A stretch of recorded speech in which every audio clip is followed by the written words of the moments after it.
আজ পুরো 6 বছর পর দেশের মাটিতে পা রাখলাম। নিজ দেশের মাটির গ্রানে মনটা যেন ফ্রেশ হয়ে গেল। এখন দাঁড়িয়ে আছি এয়ারপোর্টের সামনে, আর অপেক্ষা করছি গাড়ির জন্য। কিছুক্ষণ পর একটা সিএনজি এলো, তাতেই উঠে বসে পড়লাম আর রওনা হলাম ছোট আব্বুর বাড়ির উদ্দেশ্যে। আজ বাবার কথা অনেক মনে পড়ছে। ভীষণ ইচ্ছে করছে বাবা মার সাথে দেখা করতে, কথা বলতে, কিন্তু ইচ্ছে করলে কি আর সব ইচ্ছে পূরণ হয়? আমি যে চাইতেও তাদের কাছে গিয়ে দেখা করতে পারবো না তাদের সাথে। তারা যে আমার চেহারাটাই দেখতে চায় না। আর আচ্ছা, তারা কি এখন সত্যিটা জানতে পারেনি?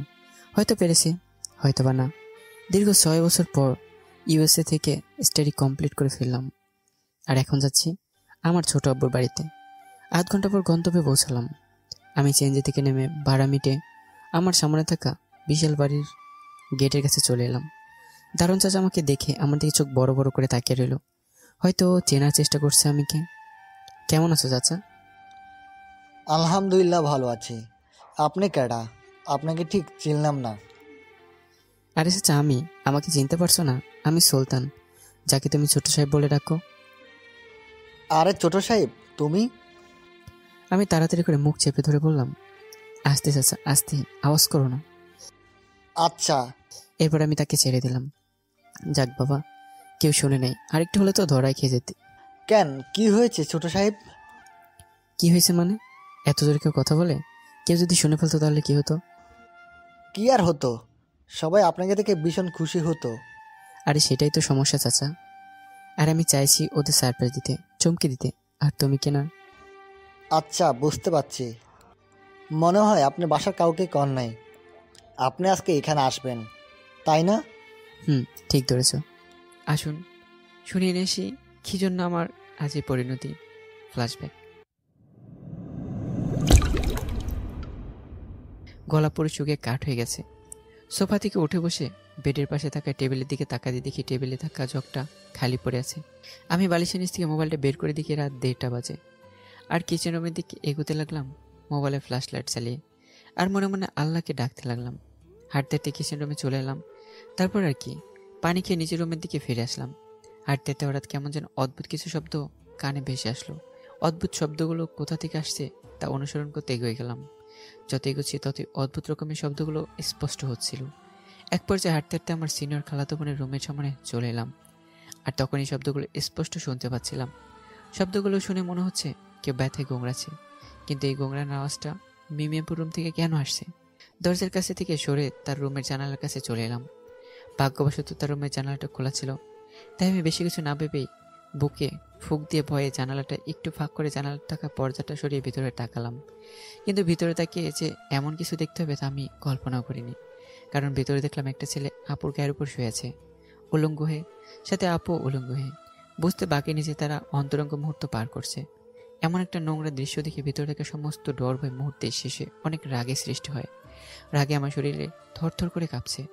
আমি আর সহ্য করতে না পেরে দরজার কাছে চলে এলাম, আর এসে একটা ধাক্কা দিতে দরজা খুলে যায়। হয়তো দরজাটা ভুল করে খোলা রেখে দিয়েছে। হঠাৎ শব্দ করে দরজা খোলায় শব্দে চমকে উঠে দুজনেই দরজার দিকে তাকালো, আর তাকাতে তারা 1000 ভোল্টের শক খেলো। ছেলেটা তাড়াতাড়ি করে আপুর গায়ের উপর থেকে নেমে যায় আর নিজের কাপড় ঠিক করতে লাগলো। আপু নিজেকে চাদরে আড়াল করে ফেলল। দুজনের চোখে অনাকাঙ্ক্ষিত ভয় বিরাজ করছে। আমি তাদের দুজনের দিকে রাগী চোখে তাকিয়ে আছি। আপু আমার রাগী চোখে তাকিয়ে থাকা দেখে তুতলিয়ে বলল, ভাই, তুই প্লিজ কাউকে কিছু বলিস না। ছি আপু ছি, এমন একটা কাজ করে বলছো যেন কাউকে কিছু না বলি। ভাই দেখ, আমরা যা করেছি একে অপরকে ভালোবেসে করেছি। এটা ভালোবাসা? এটাকে ভালোবাসা বলছো তুমি? হ্যাঁ, আমার তো তা মোটে মনে হচ্ছে না। আমার তো এটাকে শারীরিক চাহিদা ছাড়া আর কিছুই মনে হচ্ছে না। আচ্ছা, তোমরা যদি ভালোবেসেই থাকো তাহলে এমন নোংরা কাজ কেন করলে? এসব তো বিয়ের পরও করতে পারতে, তাই না? সুলতান দেখ, আমাদের ভুল হয়ে গেছে, তুই প্লিজ কাউকে বলিস না। আমি ভাবতে পারছি না আপু, তুমি এতটা নিচে নেমে যাবে যে নিজের বিএফকে নিজের বেডরুমে অব্দি নিয়ে আসবে, তাও কিনা এত রাতে 1:30 বাজে। ছি আপু, তুমি এটা কি করে করলে? এটা করার আগে একবারও তুমি তোমার বাবা মার কথা মনে করোনি? তারা যে তোমাকে নিয়ে গর্ব করে, তারা যদি জানতে পারে তাদের মেয়ে এ কি করেছে, তাহলে তারা কত কষ্ট পাবে একবার ভেবে দেখেছো? কথা বলতে বলতে হঠাৎ একসময় খেয়াল করলাম যে ওই ছেলে রুমে নেই। হয়তো আপুর সাথে কথা বলাকালীন সুযোগ বুঝে পালিয়েছে। ওই ছেলেটার নাম কি আপু, আর কোথায় থাকে সে? আমি বলবো না তো তুই সবার কাছে ধরিয়ে দিবি ওকে। না বলে কিন্তু বলে দেবো সবাইকে। না, তুই এটা করতে পারিস না। না বললে এটা করতে বাধ্য হব আমি। আপু বিছানা থেকে নিচে নেমে আসে কথা বলতে বলতে। তাকে দেখে যে আপু কাপড় পরে নিয়েছে, হয়তো ও চাদরের মধ্যে থাকাকালীনই পরে নিয়েছে। এরপর আপু এমন কিছু করলো যা আমি কখনোই ভাবতে পারিনি। আপু বিছানা থেকে উঠে এসে আমার হাত ধরে অনুরোধ করে বলল, তুই প্লিজ কাউকে বলিস না, আমি বড় বোন হয়ে তোর কাছে অনুরোধ করছি। তাহলে বলো ছেলেটা কোথায় থাকে? বুঝেছি, ভালো কথাই কাজ হবে না। মানে? আপু কিছু না বলে দরজাটা লাগিয়ে দেয় আর আমার কাছে আস্তে আস্তে বলল, আমাদের কথা বলবি তাই না? আমিও দেখব তোর কথা কে বিশ্বাস করে। এমন অবস্থা করব যে তুই আমাকে কি সবার কাছে খারাপ বানাবি, তুই নিজেই খারাপ হয়ে যাবি সবার কাছে। না না না মানে? মানে দাঁড়া দেখাচ্ছি। বলে আপু এমন কিছু করলো যা আমার কল্পনার বাইরে ছিল। আপু নিজে নিজে জামার বেশ কিছু জায়গা টেনে ছিঁড়ে ফেলতে লাগলো। এই, এটা কি করছো আপু? তুমি নিজে নিজের কাপড় কেন ছেঁছো? আপু কোনো উত্তর না দিয়ে হঠাৎ জোরে জোরে চিৎকার করতে লাগলো, বাঁচাও বাঁচাও বলে। আমি তার এমন কাজে হতবাক হয়ে গেলাম। আমার বুঝতে বাকি নেই যে সে কি করতে চাচ্ছে আমার সাথে। নিজে ও নিজের বিএফকে বাঁচানোর জন্য আমি আপুর কাছে গিয়ে তাকে থামানোর চেষ্টা করতে লাগলাম, কিন্তু সে আমার কোনো কথাই কানে নিচ্ছে না। এক পর্যায়ে দরজার বাইরে সবাই সে জড়ো হয়ে যায়। মিমি আপু আমার দিকে তাকিয়ে শয়তানি একটা হাসি দিয়ে দরজার দিকে যেতে লাগলো। আমি তাকে আটকাতে তার কাছে যেতে সে আমাকে একটা ধাক্কা দিয়ে নিচে ফেলে দেয়, আর সে দরজাটা খুলে দিতেই সবাই হুমড়িয়ে ভিতরে ঢুকে যায়। মিমি আপু গিয়ে তার মাকে জড়িয়ে ধরে কাঁদতে লাগলো। সবাই ভীষণ অবাক হয়ে যায় মিমি আপুকে এভাবে এই অবস্থায় কাঁদতে দেখে। সাথে আরো বেশি অবাক হয়ে যায় যখন তারা আমাকে মিমি আপু রুমে দেখে। ও না! মিমি আপু আমাকে আঙ্গুল দিয়ে দেখিয়ে বলে, আম্মু আমার সাথে অসভ্যতা করার চেষ্টা করেছে। বলে ন্যাকা কান্না করতে লাগলো। মিমি আপুর মুখে এমন কথা শুনে মাথায় যেন বাজ পড়লো। আম্মু, ও আমার সাথে অসভ্যতা করার চেষ্টা করেছে। কি বলছিস কি তুই এসব? কিন্তু আমার ছেলে তো এমন না, ও কি করে এমন করবে, তাও আবার নিজের বোনের সাথে? আমি মিমি আপুর এমন নোংরা বানোয়াট কথাগুলো শুনে কি বলবো বুঝতে পারছি না। আমি বুঝতে পারছি না যে কেউ কি করে এতটা নিখুঁতভাবে সুন্দর করে সাজে মিথ্যা বলতে পারে। আমি বলে উঠলাম, না না, আমি এমন কিছুই করিনি, আব্বু সব বানিয়ে বলছে, বিশ্বাস করো আম্মু, আমি কিছু। এরপর যা হলো তা আমি কখনো কল্পনা করতে পারিনি। আম্মু আমার কাছে এসে ঠাস ঠাস করে 2টা চড় মারল আমার গালে, যেটা আমি কখনো কল্পনাও করিনি। যে আম্মু আমাকে কখনো ধমক দিয়ে পর্যন্ত কথা বলেনি, আজকে না আপুর জন্য আম্মু আমার গায়ে হাত তুলল। ছি, তোকে আবার ছেলে বলতেই লজ্জা করছে।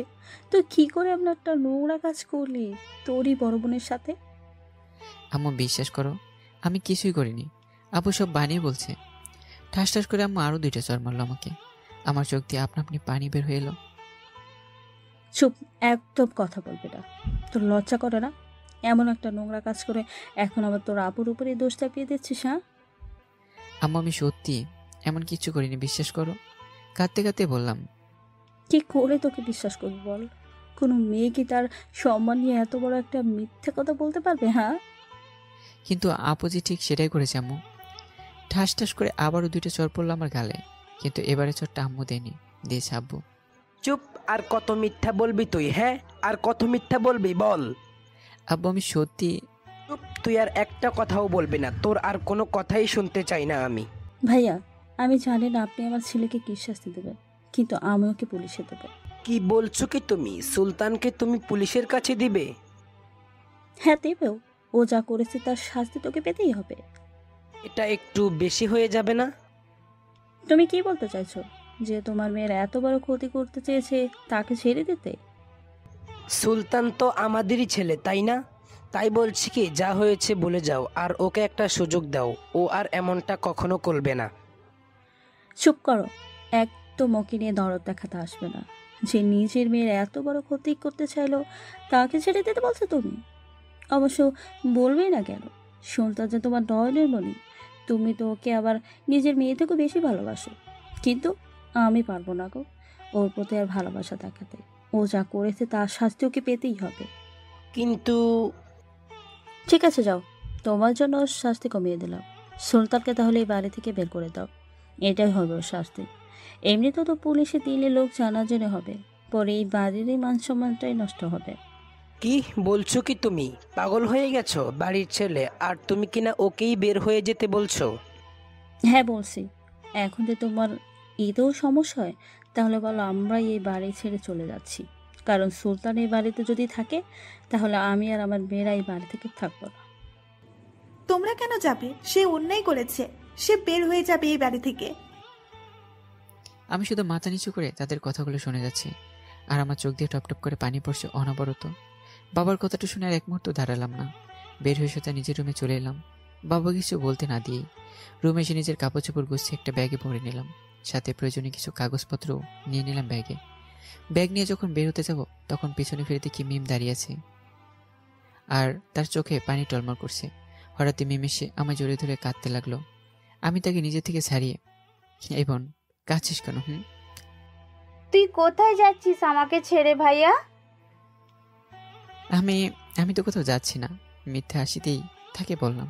আমি জানি তুই কেন যাচ্ছিস, আমি সব শুনেছি দাঁড়িয়ে দাঁড়িয়ে। বাবা তোকে বেরিয়ে যেতে বলেছে, তাই না ভাইয়া? আমি ভেবেছিলাম বোন অন্তত কিছু জানে না, কিন্তু এখন দেখছি সেও সব জানে। নিজেকে বড্ড অসহায় লাগছে। আমি মাথা নিচু করে নিলাম লজ্জায়। বোন আমার মাথাটা উঁচু করে বলল, তুই কেন মাথা নিচু করছিস ভাইয়া? তুই তো কোনো অন্যায় করিস নি। তুই বিশ্বাস করিস যে তোর ভাই কোনো অন্যায় করেনি? ভাইয়া, আমি জানি তুই কোনো অন্যায় করিস নি। তুই কখনো এমন নোংরা কাজ করতেই পারিস না, এটা আমি বিশ্বাস করি। সত্যি? সত্যি। আমাকে বলো তো কি হয়েছিল তখন?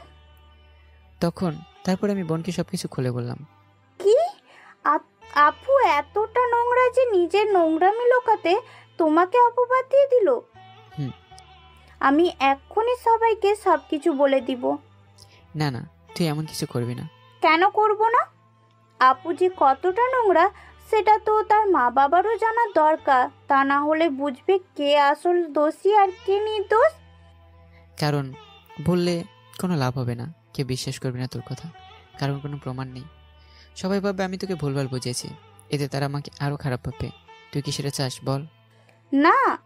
তাহলে শোন, আমি চলে যাচ্ছি, আমার জন্য একদম কাঁদবি না। আব্বু আম্মুর খেয়াল রাখবি, কারণ আমি ছাড়া এখন তুই তাদের একমাত্র সম্বল।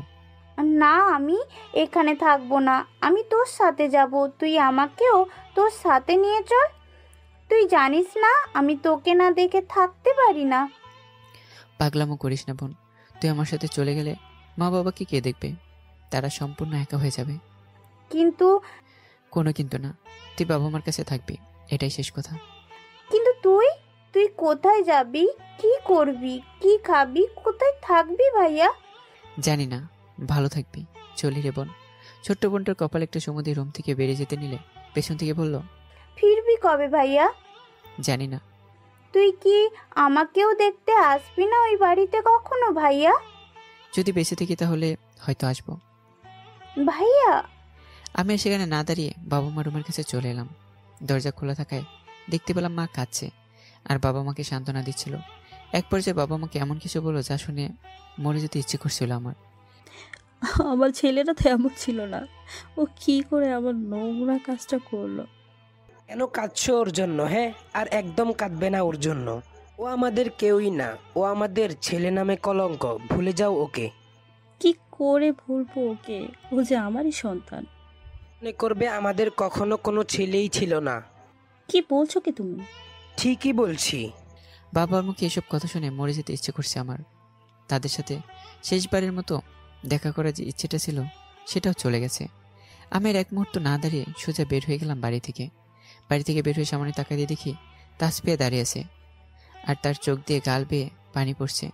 তাকে কিছু বলতে যাওয়ার আগে সে এসে কলার চেপে ধরে দু হাত দিয়ে ঝাঁকাতে ঝাঁকাতে বলতে লাগলো, এই কেন কেন এমনটা করলে? হ্যাঁ, আমি তো তোমাকে অনেকবার প্রপোজ করেছিলাম, কিন্তু তুমি কখনো অ্যাকসেপ্ট করোনি আমাকে। প্রথম বুঝতে পারিনি কেন এতবার প্রপোজ করার পরও তুমি বারবার রিজেক্ট করে দিচ্ছ আমাকে, কিন্তু এখন বুঝতে পারছি কারণ তুমি তো আমার বড় আপুকে পছন্দ করো মনে মনে, আর তাই তো তুমি আমাকে ফিরিয়ে দিচ্ছ বারবার, তাই না? না, আমি তোর বোনকে পছন্দ করি না। ও, তার মানে তোমার লোভ শুধু তার শরীরের উপর ছিল? না না, তুই ভুল। তোমার যদি মেয়েদের শরীরের উপর এতই লোভ ছিল তাহলে আমাকে বলতে, আমি খুশি খুশি নিজের সবটা তোমাকে দিয়ে দিতাম। তো কেন এমনটা করলে তুমি? হ্যাঁ, বিশ্বাস কর তাসফি, আমি সত্যিই কিছু করিনি। মিমি আপু মিথ্যে বলে আমাকে ফাঁসিয়েছে যেন আমাকে বাড়ি থেকে বের করে দেওয়া হয়। আর দেখ, ঠিক তাই হলো। ঠাস ঠাস করে দুইটা চর মারল সে আমাকে। আমি পুরো স্তব্ধ হয়ে গেলাম। আমি কখনো ভাবতে পারিনি যে তাসফি আমাকে চড় মারবে। চুপ। আর একটা বার যদি আমার আপুকে নিয়ে মিথ্যে বলেছো, তাকে দোষ দিয়েছো, তাহলে আমার থেকে খারাপ আর কেউ হবে না, বলে দিলাম। আমি সত্যি কিছু করিনি, বিশ্বাস কর তাসফি। চুপ। আর একটা কথাও বলবে না তুমি। তোমার কোনো কথাই আমি শুনতে চাই না। আমি চারদিকে তাকিয়ে মুচকি হেসে বললাম, চাইলে অনেক কিছু বলতে পারি, কিন্তু বলবো না। কারণ আমি যা বলি না কেন তুই কিছুই বিশ্বাস করবি না। তাই অযথা কিছু বলে সময় নষ্ট করতে চাই না। শুধু এটুকুই বলবো, ভালো থাকিস। বলে আর কিছু বলার সুযোগ না দিয়ে বাড়ির গেট থেকে বেরিয়ে রাস্তায় হাঁটতে লাগলাম। চোখ দিয়ে অযোধ্যারে পানি পড়ছে। চোখের পানি যেন আজ বাদ মানছে না। নিজেকে বড্ড একা লাগছে। অবশ্য একা লাগবে না বা কেন, সবাই যে আমাকে একাই করে দিয়েছে, নিজেদের থেকে আলাদা করে দিয়ে। এবার বর্তমানে ফেরা যাক। বাসের জন্য অপেক্ষা করতে করতে একসময় বাস চলে আসে।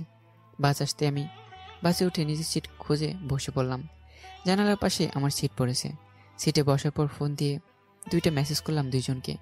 একটা মেসেজ পাঠালাম মিমি আপুকে। সেখানে লেখা, এমনটা না করলে পারতে আপু। আমি তো তোমার বয়ফ্রেন্ডের ঠিকানা জানতে চেয়েছিলাম এই জন্য যে আমি যেন তোমাদের 4 হাত এক করে দিতে পারি, যেন তোমাদের বিয়ে তাড়াতাড়ি দিতে পারি সেই ব্যবস্থা করার জন্য।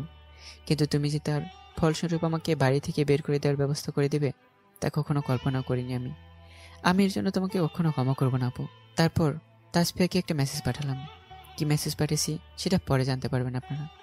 তাসফিয়াকে মেসেজটা করে ফোন থেকে সিমটা বের করে ভেঙে বাইরে ফেলে দিলাম। তারপর ফোনটা পকেটে রেখে সিটের সাথে হেলান দিয়ে চোখ বন্ধ করে রইলাম। চোখ দুটো আবারও ভিজে উঠল। জীবনে হতে এই প্রথম এতটা কাঁদলাম কারো দেওয়া মিথ্যা অপবাদের জন্য। এর জন্য আপুকে আমি কখনো ক্ষমা করব না, কখনো না। তারপর আস্তে আস্তে চোখ দুটো বন্ধ হয়ে যায় আর আমি হারিয়ে যাই ঘুমের দেশে। পরের দিন সকাল 8টা বাজে বাস কন্ডাক্টরের কথায় ঘুম ভেঙে যায়। তার কাছ থেকে জানতে পারলাম যে ঢাকায় চলে এসেছি। তাই আর বাসে বসে না থেকে বাস থেকে নেমে পড়লাম। ভীষণ খিদে পেয়েছে, কিছু একটা খেতে হবে, নইলে বাকি বারটা চলবো কি করে। তাই 7 না ভেবে একটা রেস্টুরেন্টে ঢুকে পড়লাম খাবার খেতে। অন্যদিকে মিমিপু ঘুম থেকে উঠে সময় দেখার জন্য নিজের ফোনটা হাতে নিয়ে দেখে 8টা 5 ফোন রেখে দেওয়ার সময় খেয়াল করলো যে একটা নাম্বার থেকে কিসের যেন মেসেজ এসেছে। সে আগ্রহ নিয়ে মেসেজ ওপেন করে পড়তে লাগলো। মেসেজটি পড়ে আপু অবাক হয়ে যায় আর কান্নায় ভেঙে পড়ে। কারণ তার ছোট ভাই সুলতান তাকে আর তার ভালোবাসাকে এক করে পরিকল্পনা করেছিল। কিন্তু সে কি করলো, তার সেই পরিকল্পনা ভেঙে দিয়ে তাকে বাড়ি থেকে তাড়িয়েছে মিথ্যে অপবাদ দিয়ে। সে তাড়াতাড়ি করে আমাকে কল করলো, কিন্তু ফোন বন্ধ। সে আমাকে যতবারই কল দিয়েছে ততবারই আমার ফোন বন্ধ পেয়েছে। অন্যদিকে তাসফিয়া ঘুম থেকে উঠে ফ্রেশ হয়ে নাস্তা করে স্কুলে চলে আসে। স্কুলে এসে সে তার বান্ধবীদের সাথে দেখা করে। বান্ধবীদের সাথে দেখা হওয়ার পর এক বান্ধবী বলে ওঠে, দোস্ত, তোর চোখ দুটো এত লাল হয়ে আছে কেন? মনে হচ্ছে তুই সারা রাত কাঁদছিস। তাসফিয়ার চুপ থাকতে পারল না। সে তার বান্ধবী প্রিয়াকে জড়িয়ে ধরে কাঁদতে শুরু করে। দুই বান্ধবী চমকে যায় তাসফিয়ার এমন ব্যবহারে। এই তাফসি, কি হয়েছে তোর? কাঁদছিস কেন তুই? হ্যাঁ, তাসফিয়া কিছু না বলে কাঁদতে থাকে। এই তাফসি, বলবি আমাদের কি হয়েছে তোর, নাকি চলে যাব আমরা? তাসফিয়া প্রিয়াকে ছেড়ে দিয়ে বলতে লাগলো, কি বলছিস তুই এসব? সুলতান ভাইয়া যে এমন করতে পারে তা আমি কল্পনাতেও করতে পারিনি কখনো। আচ্ছা, ভাইয়া তখন কি করেছিল? ভাইয়া কি একবারও নিজেকে নির্দোষ বলে দাবি করেনি? করেছিল। সে নাকি কিছুই করেনি, তাকে নাকি আপু ফাঁসিয়েছে, এই কথাই বলছিল বারবার। আচ্ছা, ভাইয়াকে কি তোরা জিজ্ঞেস করেছিলি যে আপু কেন তাকে শুধু শুধু ফাঁসাবে? না, কেউ তাকে জিজ্ঞেস করেনি। তার কোনো কথাই কেউ শুনতে চায়নি তখন। কি? এটা তোরা কি করলি দোস্ত? মানে কি করলাম? তোদের অন্তত একবার হলেও ভাইয়াকে জিজ্ঞেস করা উচিত ছিল কথাটা কেন বললো সে, অর্থাৎ আপু কেন তাকে ফাঁসাবে, এই কথাটা ভাইয়াকে জিজ্ঞেস করা উচিত ছিল তোদের। জিজ্ঞেস করলে আর কি বা হবে? আবার আরেকটা মিথ্যে বলবে ও। যদি সেই মিথ্যাটাই সত্যি হয়ে থাকে তখন? মানে তোরা যা মিথ্যা ভাবছিস সেটাই যদি সত্যি হয়ে থাকে? তুই কি বলতে চাইছিস যে আমার আপু মিথ্যে বলেছে আর সে সুলতানকে ফাঁসিয়েছে? আহা, রাগিস না, আর আমার কথাটা শোন ভালো করে। আচ্ছা বল। আচ্ছা, তুই কিংবা তোদের বাড়ির কেউ কি দেখেছে যে ভাইয়া মিমি আপুর সাথে অসভ্যতা করতে চেয়েছিল? না, কেউ দেখেনি, আর আমিও দেখিনি। তাহলে তোরা কি করে বলতে পারিস যে ভাইয়া মিমি আপুর সাথে অসভ্যতা করতে চেয়েছিল? যেহেতু তোরা কেউই দেখিসনি ভাইয়াকে অসভ্যতা করতে। হ্যাঁ, আমরা দেখিনি ঠিকই, কি তাহলে কিন্তু আপু কেন মিথ্যে বলতে যাবে? আর কেন এবার সুলতানকে ভাসাতে যাবে? আরে এটাই তো তোদের জানা উচিত ছিল ভাইয়ার কাছ থেকে, যা তোরা একজনও করিসনি। তাহলে আমার এখন কি করা উচিত বলে মনে হয় তোদের? তুই ভাইয়াকে ফোন দিয়ে জানার চেষ্টা কর ভাইয়া কি বলতে চায়। কি? আমি ফোন করবো ওকে? না, আমি পারবো না। ঠিক আছে, তোরে কল দিতে হবে না, তোর ফোনটা আমায় দে, আমি কথা বলছি ভাইয়ার সাথে। তাসফিয়া তার ফোনটা প্রিয়ার হাতে দিল। কি রে, তোর ফোনের আলো জ্বলছে না যে? ফোন বন্ধ করে রেখেছিলাম গতকাল রাতে, এখনো অন করি নাই। ও। তারপর প্রিয়া ফোনটা অন করে আমার নাম্বারে কল দেয়, কিন্তু কল আসে না। ভাইয়ার ফোন বন্ধ বলছে। ও। এমন সময় টিংটং শব্দ করে ওঠে তাসফিয়ার মোবাইলে মেসেজ আসার। প্রিয়া তাকে দেখে একটা নাম্বার থেকে বাংলাতে কিছু লেখা। এমন একটা মেসেজ এসেছে ফোনে। সে মেসেজটা ওপেন করে পড়তে লাগলো। সেখানে লেখা ছিল, ভেবেছিলাম তুই হয়তো সত্যি আমাকে ভালোবাসিস, কিন্তু আজ বুঝতে পারলাম তুই ঠিক কতটা ভালোবাসিস আমায়। ভেবেছিলাম তুই হয়তো একটু হলেও আমায় বিশ্বাস করবি, কিন্তু না, তুই আমার ধারণাটা সম্পূর্ণ মিথ্যা প্রমাণ করে দিলি। ভালোবাসার মানুষটার উপর যে তোর বিশ্বাস এতটা ঠুনকো, এটা আমার জানা ছিল না। তোর এই ঠুনকো বিশ্বাসী প্রমাণ করে দিচ্ছে তোর ভালোবাসাটা কতটা ঠুনকো ছিল, যা একটা মিথ্যা অপবাদে ভেঙে চুরমার করে দিয়েছে। আজকের পর থেকে এই মনে আকাশ সোজে ভালোবাসা ছিল তোর জন্য, তা ঘৃণায় পরিণত হয়েছে। আমি তোকে তখন থেকেই ভালোবাসি যখন তুই ক্লাস 7-এ, কিন্তু কখনো প্রকাশ করিনি। এমনকি তুই কতবার প্রপোজ করার পরেও তোকে অ্যাকসেপ্ট পর্যন্ত করিনি, কারণ আমার স্বপ্ন বিয়ের পর আমার বউয়ের সাথে প্রেম করব, বিয়ের আগে কারোর সাথে নয়। তাই আমি চেয়েছিলাম তোকে বিয়ে করব, তারপর তোর সাথে প্রেম করব, তার আগে না। আর তাই তোকে ভালোবাসার পরেও অ্যাকসেপ্ট করিনি। তোকে বউ করার স্বপ্নটা স্বপ্নই থেকে যাবে, কারণ সেই স্বপ্নটা যে বন্ধ হয়ে গেল আজ মিথ্যা একটা অপবাদের শিকার হয়ে। শেষে একটা কথাই বলবো, ভালো থাকিস। হয়তো তোর সাথে আমার শেষ কথা। প্রিয়া মেসেজটা পড়ে তাসফির দিকে তাকালো, দেখলো চোখ জোড়া ভিজে উঠেছে। তার কিছুক্ষণ নীরবতা বিরাজ করলো তাদের মধ্যে।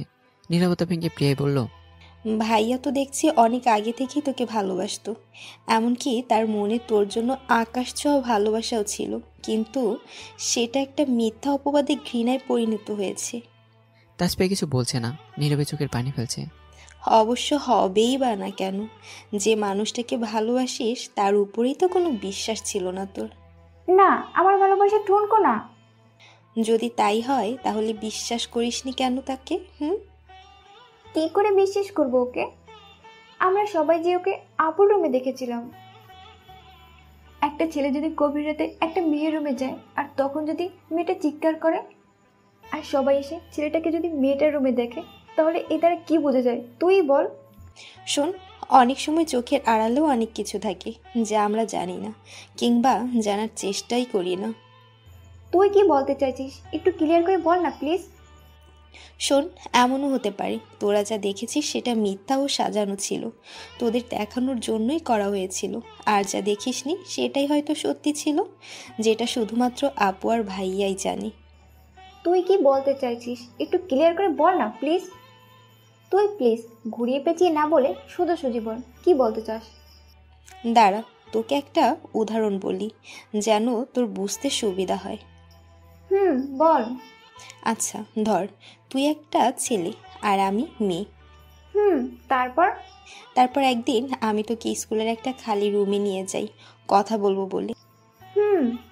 কিন্তু আমি তোকে কিছু না বলে রুমের দরজা বন্ধ করে দিয়ে নিজেই নিজের কাপড় ছিঁড়তে লাগলাম আর চেঁচাতে লাগলাম, বাঁচাও বাঁচাও। তখন সবাই আসতেই আমি গিয়ে দরজা খুলে দিলাম আর কান্নার ভান করতে লাগলাম সবার সামনে। এখন তাহলে বলতো, এখানে আমি দোষী না তুই, কোনটা? তুই দোষী। প্রিয়া মুচকি এসে বলল, না, আমি না, বরং তুই দোষী। কি? কিভাবে? সবার কাছে তুই দোষী, কারণ আমি মেয়ে আর তুই ছেলে, আর তাই সবাই আমার বানানো কথাগুলোই বিশ্বাস করবে। কেউ কিন্তু তোর কথা বিশ্বাস করবে না। এখন দেখ, আমি সবাইকে যা বানিয়ে বানিয়ে বলেছি সেটাই কিন্তু সবাই বিশ্বাস করেছে। যেটা আমি তাদের দেখাতে চেয়েছি, বিশ্বাস করাতে চেয়েছি, তারা ঠিক সেটাই দেখেছে এবং সেটাই বিশ্বাস করেছে। অথচ সেটা কিন্তু সত্যি না। সত্যি তো সেটাই যেটা তোর আর আমার মধ্যে রয়ে গেছে। এখন বুঝতে পারলি কিছু? তাসফিয়ার টনক নড়ে ওঠে প্রিয়ার কথাগুলোই। আসলেই এমনটা তো হলেও হতে পারে। আপু হয়তো সত্যিই সুলতান ভাইকে ফাঁসিয়েছে, আর আমাদের যা দেখাতে এবং বিশ্বাস করাতে চেয়েছে আমরা ঠিক তাই করেছি। কারণ আপু মেয়ে আর সুলতান ছেলে, তাই আমরা সুলতানের কোনো কথা না শুনে আপুর কথাই শুনেছি আর তাকেই বিশ্বাস করেছি। এখানে ইন্টেলিজেন্টের কিছু নাই রে দোস্ত। আমি তো এসব বলছি কারণ আমি নিজে এমন একটা ঘটনা দেখেছি যেখানে একটা মেয়ে একটা ছেলেকে ঠিক এভাবেই ফাঁসিয়েছে, যেভাবে আমি এইমাত্র বললাম তোদের। কিন্তু আপু কেন এমনটা করবে? সুলতানকে ভাসিয়ে তার কি লাভ হবে? সেটাই তো তোকে খুঁজে বের করতে হবে। যদি সত্যি সত্যি আপু আমার কাছ থেকে আমার ভালোবাসাকে দূরে করে থাকে, তাহলে আপুকে আমি ছাড়বো না। আপুকে তার পাপের শাস্তি পেতেই হবে। দোয়া করি তুই যেন সত্যিটা খুঁজে বের করতে পারিস খুব শীঘ্রই। ধন্যবাদ দোস্ত। আচ্ছা আমি আজ আসি রে, ভালো লাগছে না, বাই। আচ্ছা বাই, ভালো থাকিস। এদিকে আমি রেস্টুরেন্টে খাবার খেয়ে হাঁটা শুরু করে দিয়েছি। উদ্দেশ্য এখন নিজের জন্য থাকার ব্যবস্থা করা। হাঁটতে হাঁটতে একটা বিল্ডিংয়ের দিকে চোখ আটকে গেল। দেখতে পেলাম টয়লেট লাগানো।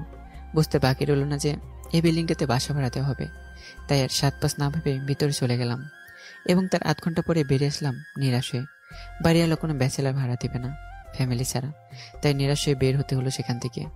এরপর এভাবে আরও কয়েকটা বাড়িতে গেলাম বাসা ভাড়া পাওয়ার জন্য, কিন্তু প্রতিবারই নিরাশ হয়ে ফিরতে হলো, তাও একই কারণে, অর্থাৎ তারা নাকি কোনো ব্যাচেলারকে ভাড়া দেবে না। বুঝতে পারলাম ঢাকা শহরে ব্যাচেলারদের জন্য বাসা ভাড়া পাওয়া অনেক কঠিন ব্যাপার। এদিকে বাসা খুঁজতে খুঁজতে দুপুর হয়ে গেল, আর একটা বাসতে চললো। আর এদিকে ভীষণ খিদে পেয়েছে আমার, তাই আর কোনো উপায় না পেয়ে একটা রেস্টুরেন্টে খাবার খেতে চলে গেলাম। বসে বসে খাবার খাচ্ছিলাম, তখনই আমার সামনের দিক থেকে কেউ একজন বসে আর খাবারের অর্ডার দেয়। কণ্ঠটা কেমন যেন চেনা চেনা লাগছিল, তাই মাথা হেসে করে তার দিকে তাকালাম। কিন্তু তাকে যেমন কিছু দেখবো তা আমি ভাবতে পারিনি। তাকে দেখে তো আমি পুরো অবাক, কারণ সে আর কেউ না, রিয়ান, আমার স্কুল ও কলেজ লাইফের বেস্ট ফ্রেন্ড। রিয়ান তুই? সে আমার কথায় আমার দিকে তাকালো, আর সে আমার মতো অবাক হয়ে যায়। সুলতান তুই? আমি। আয় দোস্ত, বুকে আয়। অনেকদিন পর তোকে দেখলাম। যখনই আমাকে ধরতে আসবে তখনই আমি। খবরদার, তুই আমাকে ছবি না। কেন দোস্ত? চুপ শালা, আমি তোর বন্ধু না, তাই আলগা পিরিত দেখাইতে আসবি না, কয়ে দিলাম। তুই আমার উপর রাগ করছ দোস্ত? তুই কে রে ভাই যে তোর উপরে আমি রাগ করতে যাবো শুধু শুধু? বুঝছি দোস্ত, তোকে না বলে চলে আসায় তুই রাগ করছ তো আমার উপরে। আমি চুপ করেই রইলাম, কিছু বললাম না। সরি দোস্ত, মাফ করে দে। পরিস্থিতিটা তখন এরকম ছিল যে তোকে কিছু বলার সুযোগ পাই নাই। প্লিজ মাফ করে দে। যা, মাফ করে দিলাম। বলতে দেরি, শালে জড়িয়ে ধরতে দেরি নাই। আমি ওকে জড়িয়ে ধরলাম। কিছুক্ষণ পর ওকে ছেড়ে দিয়ে বললাম, তুই বন্ধু বসে বললাম, তা কেমন আছিস বন্ধু? ভালো আছি রে বন্ধু, তুই কেমন আছিস? ভালো নেই রে দোস্ত। কেন, কি হয়েছে? আর ঢাকায় হঠাৎ কি মনে করে? পরে বলি, আগে খাবার খেয়ে নি, ভীষণ খিদে পেয়েছে। এলি? ওকে ওকে, তাহলে খাওয়া শুরু কর আগে। খাওয়া শেষে খাবার বিলটা রিয়ানি দিল। আমি দিতে চাইছিলাম কিন্তু দিতে দিল না, আর আমি বেশি জোর করিনি, যেহেতু পকেটের জোর কম। খাওয়া দাওয়া শেষে দুই বন্ধু বাইরে বের হয়ে হাঁটতে লাগলাম। আমাকে বাড়ি থেকে বের করে দিয়েছে দোস্ত। তুই সত্যি বলছিস? তোকে কি কখনো মিথ্যে বলেছি যে আমি আজ বলবো? তোকে কি বের করে দিছে? আব্বু আম্মু। কি হলো, আঙ্কেল আন্টি বার করে দিছে? তা আবার নিজের ছেলেকে? কিন্তু কেন? আসলে তারপর তাকে সবকিছু খুলে বললাম। এত কিছু হয়েছে তোর সাথে? হ্যাঁ রে দোস্ত। আমি বুঝতে পারছি না আঙ্কেল আন্টি কিভাবে তাদের ছেলেকে অবিশ্বাস করলো। তারা কি জানে না তাদের ছেলে কেমন? আমি চুপ করে রইলাম, চোখ জোরে ভিজে উঠেছে। আঙ্কেল আন্টির কথা বাদ দিলাম, কিন্তু তাসফিয়া তোকে কিভাবে অস্বীকার করলো? আরে ভাই, যেখানে মা বাবাই বিশ্বাস করেনি সেখানে অন্য কারো থেকে কি আর বিশ্বাসের আশা করা যায়? ঠিক বলেছিস। তা এখন কি করবি ভেবেছিস? জানি না কি করব, তবে আপাতত একটা থাকার ব্যবস্থা আর একটা কাজের ব্যবস্থা করতে হবে। বাকিটা পরে ভেবে দেখা যাবে। কিন্তু সিঙ্গেল বলে কেউ বাসা ভাড়া দিচ্ছে না রে দোস্ত। ঢাকা শহরে ব্যাচেলারদের জন্য বাসা ভাড়া পাওয়া অনেক মুশকিল রে বন্ধু। তাহলে এখন কি করব? চল আমার সাথে, কোথায়? তোরে একটা থাকার ব্যবস্থা করে দিমু। চল আমার লগে। সত্যি? সত্যি। আচ্ছা চল তাহলে। তারপর রিয়ান আমাকে একটা বাইকের কাছে নিয়ে এসে বাইকে বসতে বললো। আমি বসে পড়লাম বাইকে। তারপর সে বাইক স্টার্ট দিয়ে চালাতে লাগলো। কিছুক্ষণের মধ্যে বাইক একটা বড় বাড়ির গেটের সামনে এসে ঢুকে পড়লো। তারপর আমরা বাইক থেকে নেমে পড়লাম। দোস্ত, এটা কোথায় আনলে আমাকে? বলতেছি, আগে চল ভিতরে যাই। তারপর সে আমাকে বাড়ির দরজার কাছে নিয়ে গিয়ে কলিং বেল বাজালো। কিছুক্ষণ পর দরজা খুলে একজন ভদ্রমহিলা বেরিয়ে এলেন। আমি তো রীতিমতো অবাক মহিলাকে দেখে। মহিলাটাও আমাকে দেখে অবাক হয়ে যায়। আমি রাগি লুকে শালার দিকে তাকাতেই সে অন্যদিকে তাকিয়ে বাঁশি বাজাতে লাগলো। ইচ্ছে করছে একটা লাথি দিয়ে ওর বাঁশি বাজানো বের করে দেয়। তাহলে শেষ পর্যন্ত আমারে ওর বাড়িতে নিয়ে এসে চিটিংবাজ করে। আসসালামু আলাইকুম আন্টি, কেমন আছেন? ওয়ালাইকুম আসসালাম। আমি ভালো আছি বাবা, তুমি কেমন আছো? এই তো ভালো আছি। আসো বাবা, ভিতরে আসো, দাঁড়িয়ে আছো কেন? ভেতরে যাওয়ার পর যাও বাবা, তুমি গিয়ে ফ্রেশ হয়ে আসো ওর রুম থেকে। তারপর আমি রিয়ানের সাথে তার রুমে চলে এলাম। রুমে যাওয়ার পর আমি তার দিকে রাগে লুকে তাকিয়ে বললাম, তুই আমাকে বললি না কেন যে তুই আমাকে তোর বাড়িতেই নিয়ে আসবি?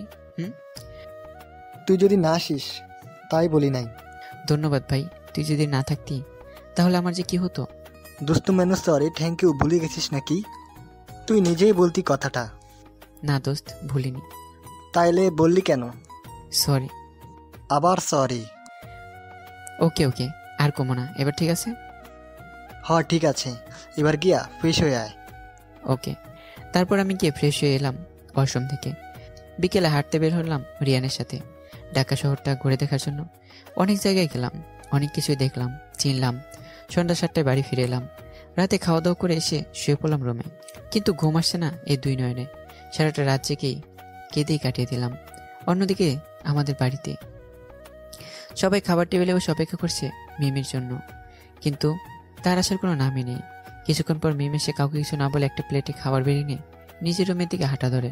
পিছন থেকে আম্মু বলে ওঠে, তুই এমন কেন করছিস মিন? দুপুরও খাবারের সময় নিজের খাবার বের নিয়ে নিচের রুমে চলে গেলি। জিজ্ঞেস করলাম, কোনো উত্তর দিলে না। আর এখনও সেই একই কাজ করেছিস। আমাদের সাথে ঠিক করে কথা বলছিস না। কি হয়েছে তোর? কেন করছিস তুই এমনটা? মিম পিছন না ফিরে বলল, কাউকে কোনো উত্তর দিতে বাধ্য নই আমি। বলে আবার হাঁটা ধরে মিম। পেছন থেকে আব্বু রেগে বলল, এটা কেমন অসভ্যতামি? তুই তোর আম্মুর সাথে এভাবে কেন কথা বলছিস? হ্যাঁ। মিম পেছনে উত্তর দিল, এটা যদি তোমার কাছে অসভ্যতা মনে হয় তাহলে আমি অসভ্যতা করেছি। আব্বু কিছুটা নরম হয়ে বলল, তুই এমন কেন করছিস সেটা তো বলবি নাকি? কেন তোমরা জানো না কেন করছি? নাকি জেনেও না জানার ভান করছো তোমরা? কি জানা না জানার কথা বলছিস? বাবা, এত তাড়াতাড়ি ভুলে গেলে নিজের ছেলেকে যে বাড়ি থেকে বের করে দিয়েছো? আব্বু গম্ভীর হয়ে বললেন, ও যা করেছে ওটাই ওর শাস্তি। তার জন্য তুই কেন এমন করছিস? হাতে থাকা খাবারের প্লেটটা ছুঁড়ে ফেলে দিয়ে রেগে বলল, আমার কাছ থেকে আমার একমাত্র ভাইকে তাড়িয়ে দিয়ে বলছো যে আমি কেন তার জন্য এমন করছি, তাই না? মিমের এমন কাজে সবাই বসা থেকে দাঁড়িয়ে পড়ে। সবাই ভীষণ অবাক হয়ে যায় মিমের এমন রাগ দেখে, কেননা এই প্রথম তারা মিমকে এতটা রাখতে দেখছে। আব্বু ভীষণ রেগে যায়, এভাবে খাবার প্লেট ফেলে দেয়। আর রেগে গিয়ে তার কাছে গিয়ে যখন চর মারতে যাবে তখনই, তোকে আমি... কি করবে? মারবে? মারো, বের করে দিবে ভাইয়ার মতো আমাকেও। দাও, বের করে দাও। এমনিতেই তোমাদের মতো মা বাবার কাছে আমার থাকারও কোনো ইচ্ছে নেই। কি বললি? আমাদের সাথে থাকার কোনো ইচ্ছেই নেই তোর? না, নেই। আমি তো এখানে থাকতামই না, ভাইয়ার সাথেই চলে যেতাম। কিন্তু ভাইয়া আমাকে তার সাথে নিয়ে যায়নি, কারণ তোমরা একা হয়ে যাবে বলে, নিঃস্ব হয়ে যাবে বলে। তাই আমাকে জোর করে এখানেই রেখে গেছে, শুধুমাত্র তোমাদের দেখার জন্য। কি ওই কুলাঙ্গার যেতে যেতে তোকেও আমাদের থেকে আলাদা করে দিয়ে গেছে? চুপ করো, একদম ভাইয়াকে দোষ দিবে না। ভাইয়া আমাকে তোমাদের থেকে আলাদা করেনি, আমি নিজেই আলাদা হয়েছি। দেখ মা, আমার কথা শোন। তোর ভাই তোকে ভুলভাল বুঝিয়েছে, তাই তুই এমন করছিস তার জন্য। আমি তোকে বলছি কি হয়েছে সেদিন। থাক বাবা, তোমাকে আর বলতে হবে না। তুমি যা বলবে সেটা আমি নিজের চোখেই সব দেখেছি সেদিন। আমি তোমাদের পেছনেই ছিলাম, তাই তোমাকে আর কষ্ট করে কিছু বলতে হবে না। তাহলে তারপরেও তুই কি করে ওর মিথ্যা কথাগুলো বিশ্বাস করলি? কোনটা সত্যি আর কোনটা মিথ্যা সেটা আমি খুব ভালো করেই জানি বাবা। আর রইল ভাইয়াকে বিশ্বাস করার ব্যাপারটা, শোনো বাবা, আমি ভাইয়াকে তোমাদের থেকেও ভালো করে চিনি। যে মানুষটা স্কুল লাইফের এত এত লাভ প্রপোজাল পেল, কলেজ লাইফে পেল, কিন্তু একজন কেউ অ্যাকসেপ্ট করে নাই, সেই মানুষটা করবে আপুর সাথে অসভ্যতা? সেটা তোমরা বিশ্বাস করতে পারো, কিন্তু আমি মরে গেলেও সেটা বিশ্বাস করব না। কি? কিন্তু আমাদের তো এমন কিছু কখনো বলে নাই সে। বলবে কি করে? তোমরা তো শুধু মা বাবাই ছিলে তার কাছে, কখনো তার বন্ধু হয়ে উঠতে পারোনি। ভাইয়া আমার সাথে সবকিছু শেয়ার করতো, কারণ আমি শুধু তার ছোট বোনই না, আমি তার বেস্ট ফ্রেন্ডও, যেটা তোমরা কখনোই হয়ে উঠতে পারোনি। ওহ, যে মানুষটা চাইলেই মেয়েদের প্রপোজাল অ্যাকসেপ্ট করে নিজের একাধিক গার্লফ্রেন্ড বানিয়ে যা ইচ্ছে তাই করতে পারতো, কিন্তু একাধিক গার্লফ্রেন্ড তো দূরে থাক, একটা গার্লফ্রেন্ডও বানায় নাই সে। মানুষটা কি করে মিমি আপুর সাথে অসভ্যতা করতে পারে বলে তোমাদের মনে হয়? আমি সেটাই বুঝতে পারছি না, বলেই সে তার রুমে চলে যায়। মিমের কথাটা শুনে সবাই টনক নড়ে ওঠে। সবাই সন্দেহবাচক দৃষ্টিতে মিমি আপুর দিকে তাকায়। সবাই এভাবে তাকানোয় মিমি আপু ন্যাকা কান্না শুরু করে আর বলে, কিন্তু আমি কেন ওকে মিথ্যা অপবাদ দেবো বিনা কারণে? একটা মেয়ে হয়ে কেন নিজের মান সম্মান নিয়ে এভাবে এত বড় একটা মিথ্যে কথা বলবো তোমাদের? মিমের মনে হয় আমি দোষী, এখন তোমাদেরও কি মনে হয় আমি দোষী? তাহলে হ্যাঁ, আমি দোষী। এবার খুশি হয়েছো তোমরা? এখন খুশি হয়েছেন আপনারা?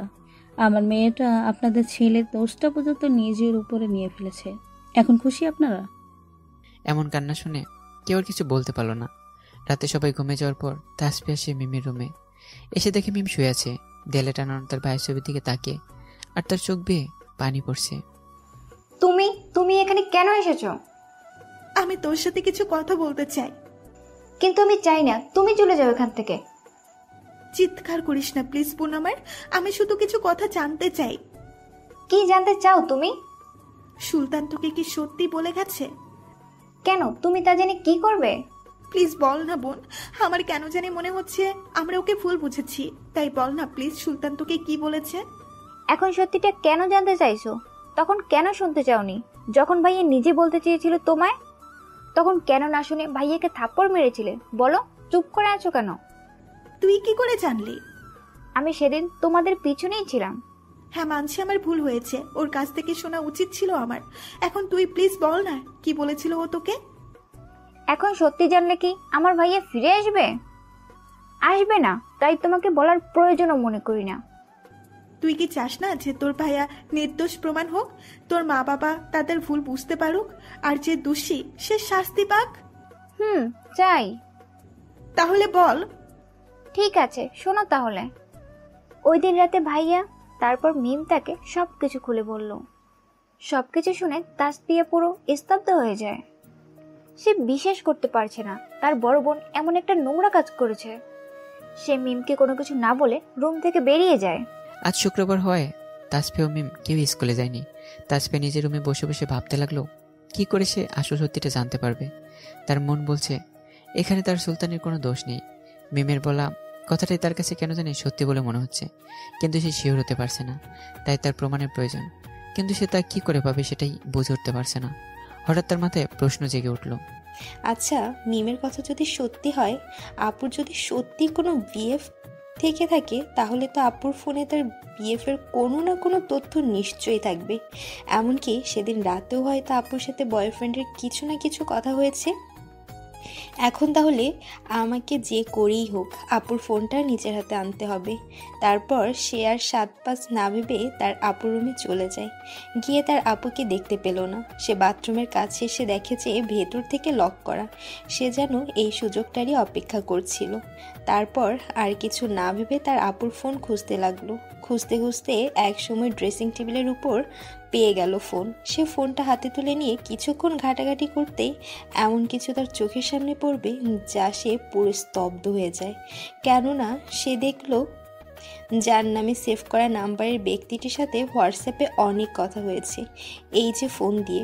আর মেসেজগুলোর মধ্যে শেষের মেসেজগুলো দেখে তার পায়ের রক্ত মাথায় উঠে যায়, যেখানে লেখা, বেবি তুমি ঠিক আছো তো?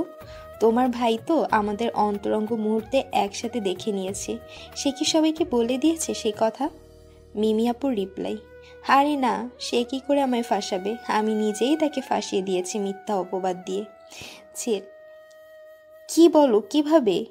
বেশি কিছু না, চিৎকার চেঁচামেচি করে সবাইকে ডাকতে লাগলাম, তারপর সবাই চলে আসলো। বললাম যে সুলতান আমার সাথে অসভ্যতা করার চেষ্টা করেছে, ব্যাস কেল্লা ফতে।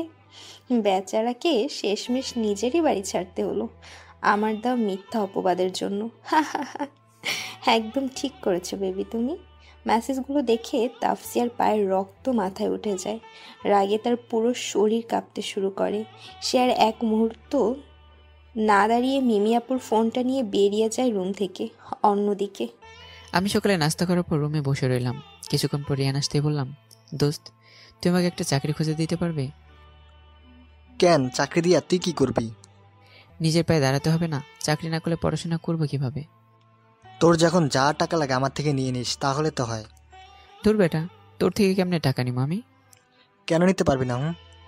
তোর বাড়িতে থাকছি খাচ্ছি, আর এখন যদি নিজের পড়াশোনার টাকাটাও নিই তোর কাছ থেকে, তাহলে লোকে কি বলবে?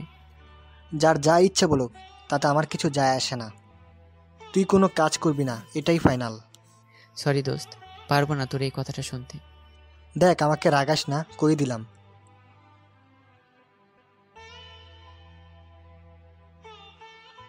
কিন্তু কেন? কারণ আমি কারো উপরে বোঝা হতে চাই না, আর নাহি কারো উপর নির্ভর করতে চাই। শালা তুই আমার উপরে বোঝা? তা না, তবে নিজের কাছেই মনে হবে আমি তোর উপরে বোঝা স্বরূপ, তাই প্লিজ। ওকে যা, তোর যা ইচ্ছা তুই কর, আমি আর কিছু বলবো না। রাগ করিস না ভাই, প্লিজ। আমি কইছি আমি রাগ করছি? না। তাইলে? আচ্ছা তাহলে একটা চাকরির ব্যবস্থা করে দে আমায় প্লিজ। আচ্ছা দেখছি কি করা যায়। এদিকে আমাদের বাড়িতে তাসফিয়া তার আপুর রুম থেকে বেরিয়ে সোজা ড্রয়িং রুমে চলে আসে, আর সবাইকে জোরে জোরে রাখতে থাকে। সবাই সেখানে উপস্থিত হয়, সাথে মিমি আপু। মিথ্যার পর্দা সরানোর জন্য। মিথ্যার পর্দা মানে তোমাদের সবার চোখের উপর থেকে মিথ্যার পর্দা সরানোর জন্যই এখানে ডেকেছি তোমাদের সবাইকে। আমার চোখের উপর থেকে মিথ্যার পর্দা সরাবি মানে এতদিন তোমরা যে মিথ্যাটাকে সত্যি ভেবে এসেছো, সেই মিথ্যার পর্দা সরাবো আমি তোমাদের চোখের উপর থেকে। মানে তুই কোন মিথ্যার কথা বলছিস? আমি সেই মিথ্যার কথা বলছি যে মিথ্যার জন্য একটা নিরপরাধ বিনা দোষে শাস্তি পেতে হয়েছে। আমি সেই মিথ্যার কথা বলছি যে মিথ্যার জন্য একটা নিরপরাধকে পরিবার ছাড়া হতে হয়েছে। মানে তুই কার কথা বলছিস? আমি তার কথা বলছি যাকে তোমরা এই বাড়ি থেকে বের করে দিয়েছো আপুর দেওয়া একটা মিথ্যা অপবাদে। কি? হ্যাঁ, আমি সুলতানের কথা বলছি। ও কি তাহলে সত্যিটা জেনে গেল? না, এটা হতে পারে না। কি? আমার ছেলে নিরপরাধ? হ্যাঁ জেঠিমা, তোমার ছেলে নির্দোষ। কি বলছিস কি তুই? হ্যাঁ আমি ঠিকই বলছি আম্মু, সুলতান নির্দোষ। তুই কি বলতে চাচ্ছিস? হ্যাঁ, সুলতান যদি নির্দোষ হয় তাহলে কি তোর আপু আমাদের মিথ্যা বলেছে? হ্যাঁ, আপু তোমাদের মিথ্যে বলেছে। চুপ, আর একটা কথাও বলবে না। তোর লজ্জা করে না নিজের বড় বোনকে নিয়ে এভাবে মিথ্যা বলতে? লজ্জা আমার নয়, আপুর করা উচিত। কারণ আপু সত্যি সুলতানকে ফাঁসিয়েছে, মিথ্যে অপবাদ দিয়েছে। চুপ কর, নয়তো থাপ্পড় মেরে তোর দাঁত ফেলে দেবো, বেয়াদব মেয়ে। তুমি চুপ করো, আর একটা কথাও বলবে না। ও কি বলতে চাইছে বলতে দাও। কিন্তু তুমি কেন সুলতানকে ফাঁসাতে যাবে? তাকে এই বাড়ি থেকে তাড়ানোর জন্য। কি? হ্যাঁ, ওকে তাড়ানোর জন্য। কিন্তু মিমি ওকে কেন তাড়াতে চাইবে? যেন সুলতান তোমাদের কিছু বলতে না পারে। কি বলতে না পারার কথা বলছিস? সেটা আমি মুখে বলতে পারবো না বাবা। মানে কেন বলতে পারবি না? মুখে বলার মতো কথা না সেটা। কি এমন কথা যেটা তুই মুখে বলতে পারবি না? তোমরা নিজেরাই দেখে নাও কি কথা। বলে সে তার হাতে থাকা তার আপুর ফোনটা তার জেঠুর অর্থাৎ আমার বাবার হাতে তুলে দেয়। নিজের ছোট বোনের হাতে নিজের ফোন দেখে মিমির আর বুঝতে বাকি রইল না যে তার মিথ্যের সমাপ্তি ঘটতে চলেছে আজ এই মুহূর্তে। ভয়ে তার প্রাণ যায় যায় অবস্থা। এদিকে আমার বাবা ফোনটা হাতে নিয়ে শেষের মেসেজগুলো দেখে পুরো পাথর হয়ে যায়। কি গো, কি আছে ফোনে আমাকেও বলো। কিন্তু বাবা কোনো সারা শব্দ করছে না, পাথরের মতো দাঁড়িয়েছে চুপ করে, কোনো কথার উত্তর দিচ্ছে না।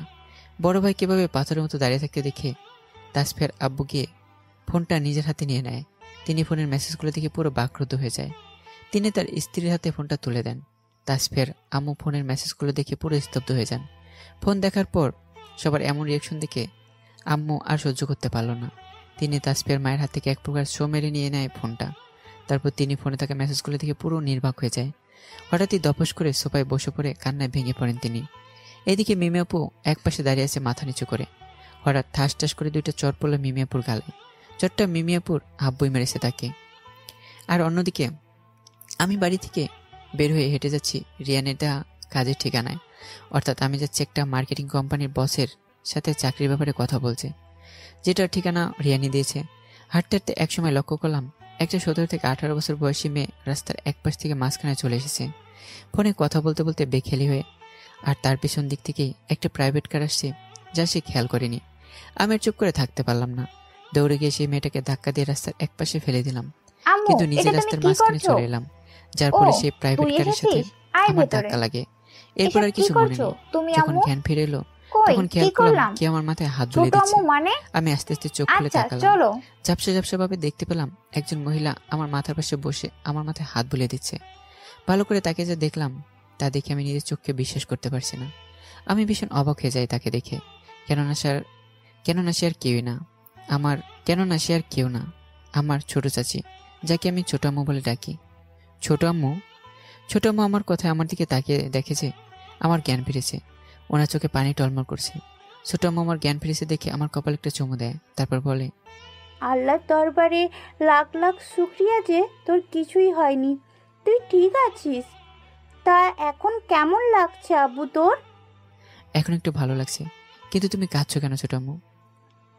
কি করব বল, আমরা সেই বাড়ি থেকে বের হয়ে যাবার পর কিছুদিনের পরই ফিরে আসি তোর সাথে দেখা করব বলে, কিন্তু তোর আব্বু আমাদের তোর সাথে দেখা করতে দেয় না, উল্টো অপমান করে তাড়িয়ে দেয় সেখান থেকে।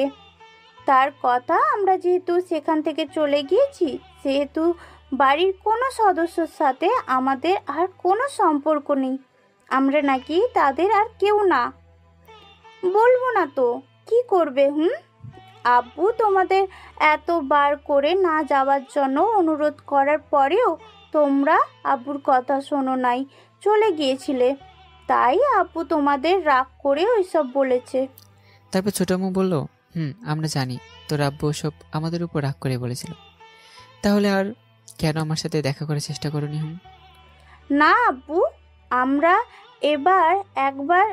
আমরা আবার একবার গিয়েছিলাম তোকে দেখতে। কই, তাহলে আমার সাথে দেখা করোনি কেন? নাকি আব্বু আবার তোমাদের বাধা দিয়েছে? ওই দিন তোর আব্বু আমাদের বাধা দেয়নি, কারণ ওই দিন উনি বাড়িতেই ছিলেন না। তাহলে ওই দিন আমাদের তোর মেজো চাচি বাধা দিয়েছে, আর যা নয় তাই বলে অপমান করেছে। শেষে সে এমন একটা কথা বলেছিল যেটা শুনে তোর ছোট আব্বু অনেক কষ্ট পেয়েছিল, আর এতটাই কষ্ট পেয়েছিল যে তিনি আর কখনোই সেই বাড়িতে যাওয়ার কথা ভাবতেনই না। আমিও আর তাকে জোর করি নাই। কি বলেছিল উনি? বলেছিল, তোমাদের কি লজ্জা শরম বলতে কিছুই নেই? বাড়ি ছেড়ে যাবার সময় তো বড় গলা করে বলেছিলে এই বাড়িতে আর কখনো পা রাখবে না। তাহলে এখন কি করে পা রাখলে এই বাড়িতে? হ্যাঁ, আমি যদি তোমাদের জায়গায় থাকতাম না, তাহলে মরে গেলেও এই বাড়িতে নিজের ছায়াও পড়তে দিতাম না। এই কথাটা শুনে তো ছোট আব্বু আর এক মুহূর্ত সেই বাড়িতে থাকেনি। ও, কিন্তু আমরা তো এসব কিছুই জানি না, এমনকি আব্বু এসব কিছু জানে না। ও আচ্ছা, এসব কথা এখন ছাড়ো, এসব কথা বলতে ভালো লাগছে না আমার। ওকে আচ্ছা ছোট আম্মু, তুমি এখানে কেন, আর আমাকে বা কি করে চিনলে পুরো 5 বছর পর? প্রথমে তোকে দেখে আমার অনেক চেনা চেনা লেগেছিল, পরে ডক্টরের কাছে থেকে তোর এনআইডি কার্ড নিলাম, তোর পরিচয় জেনে তোকে তোর বাড়ি পৌঁছে দেওয়ার জন্য। আর সেটার মাধ্যমেই জানতে পারলাম যে এই ছেলেটা আর কেউ না, আমারই ছেলে, আমার কিউট আব্বুটা বলেই আমার গাল টেনে দিল ছোট আম্মু। ছোট আব্বু কোথায়? ওনাকে দেখছি না যে। তো ছোট আব্বু একটু বাইরে গেছে, কিছুক্ষণের মধ্যেই চলে আসবে। ও আচ্ছা, ছোট আম্মু, ছোট আব্বু কি জানে যে আমি কে?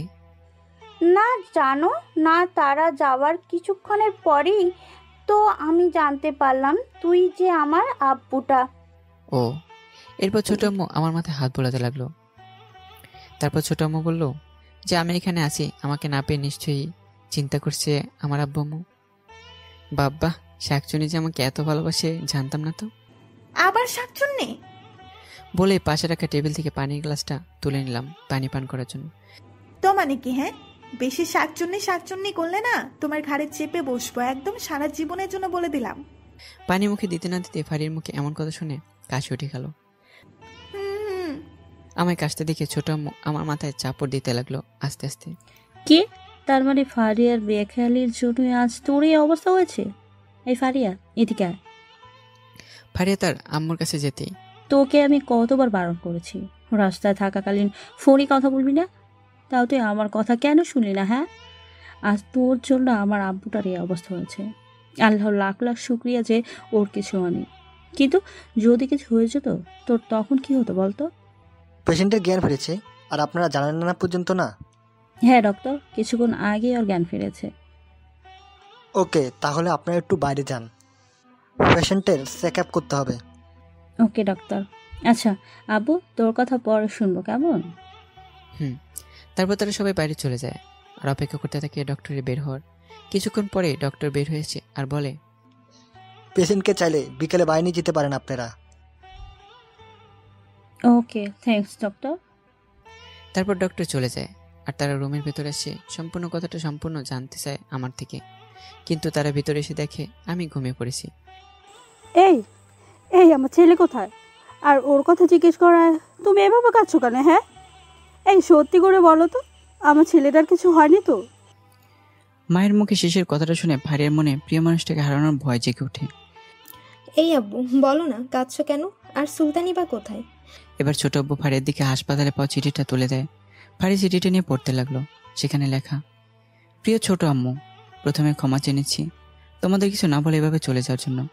তোমরা জানতে চেয়েছিলে কেন আমি ঢাকা আসতে বাধ্য হয়েছি, কিন্তু ডক্টর চলে আসায় তোমাদের আর তা শোনা হয়নি আমার কাছ থেকে। বাড়ি থেকে ঢাকায় একা চলে আসার একমাত্র কারণ আমাকে বাড়ি থেকে বের করে দেওয়া হয়েছে, তাও মিমি আপুর সাথে অসভ্যতামি করার অপরাধে। সে অপরাধ যে অপরাধ আমি কখনো করিনি। আপু আর তার বিএফের করার নোংরামি লোকানোর জন্য আমাকে ফাঁসি দিয়েছিল সেদিন, যেন আমি কাউকে সত্যিটা বলতে না পারি। আর ঠিক তাই হলো, আমি কাউকে সত্যিটা বলতে পারি নাই, আর আমাকে নিজেরই বাড়ি ছাড়তে হলো একটা মিথ্যা অপবাদের শিকার হয়ে। প্রথমে ভেবেছিলাম এই কথাটা বলবো তোমাদের, কিন্তু পরে ভাবলাম তোমরা যদি সবার মতো আমাকে অবিশ্বাস করো তখন আমার কি হবে, তখন কিভাবে নিজেকে সামলাবো।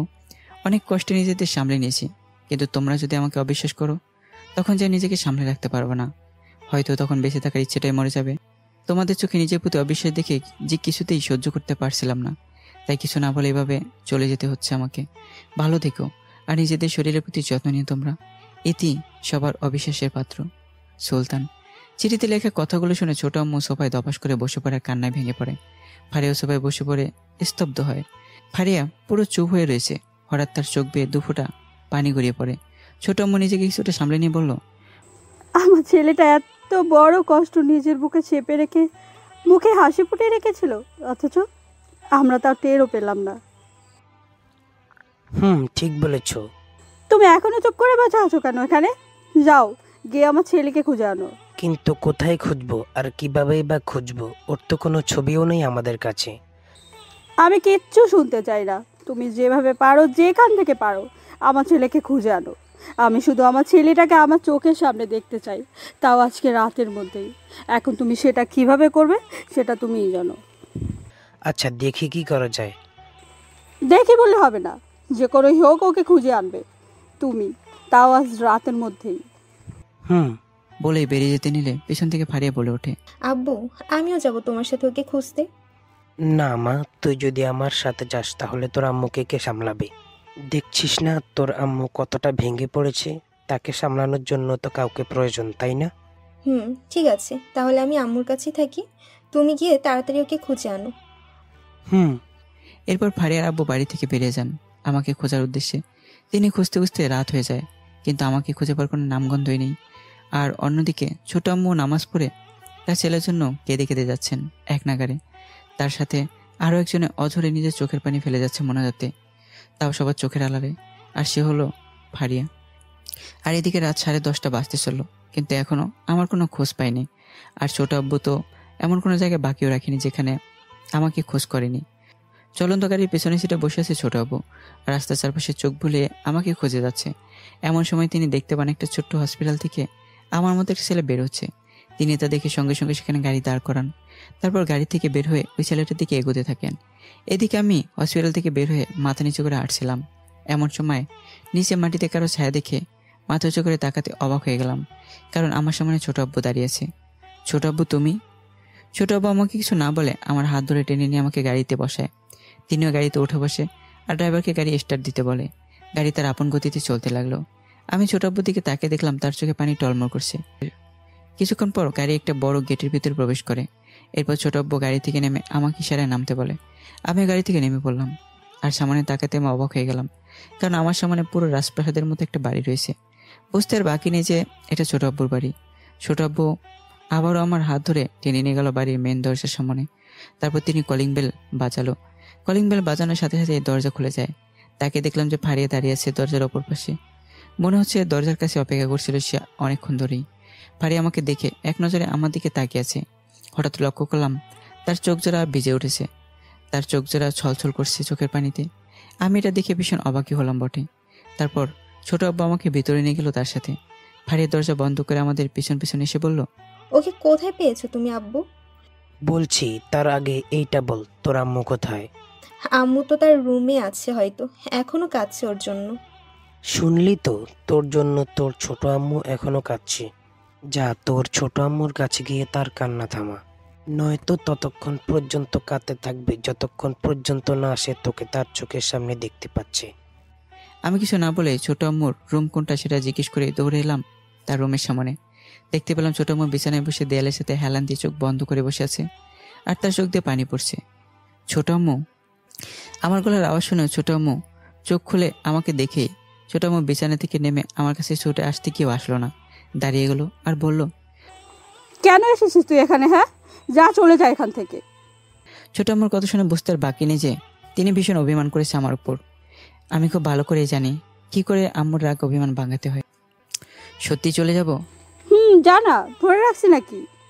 ওকে, চলে যাচ্ছে তাহলে, বলেই চলে যেতে নিলে ছোট আম্মু হুঙ্কার ছেড়ে বলল, আর এক পাও যদি সামনে বাড়াস না তাহলে ঠ্যাং কেটে রেখে দিব, বলে দিলাম।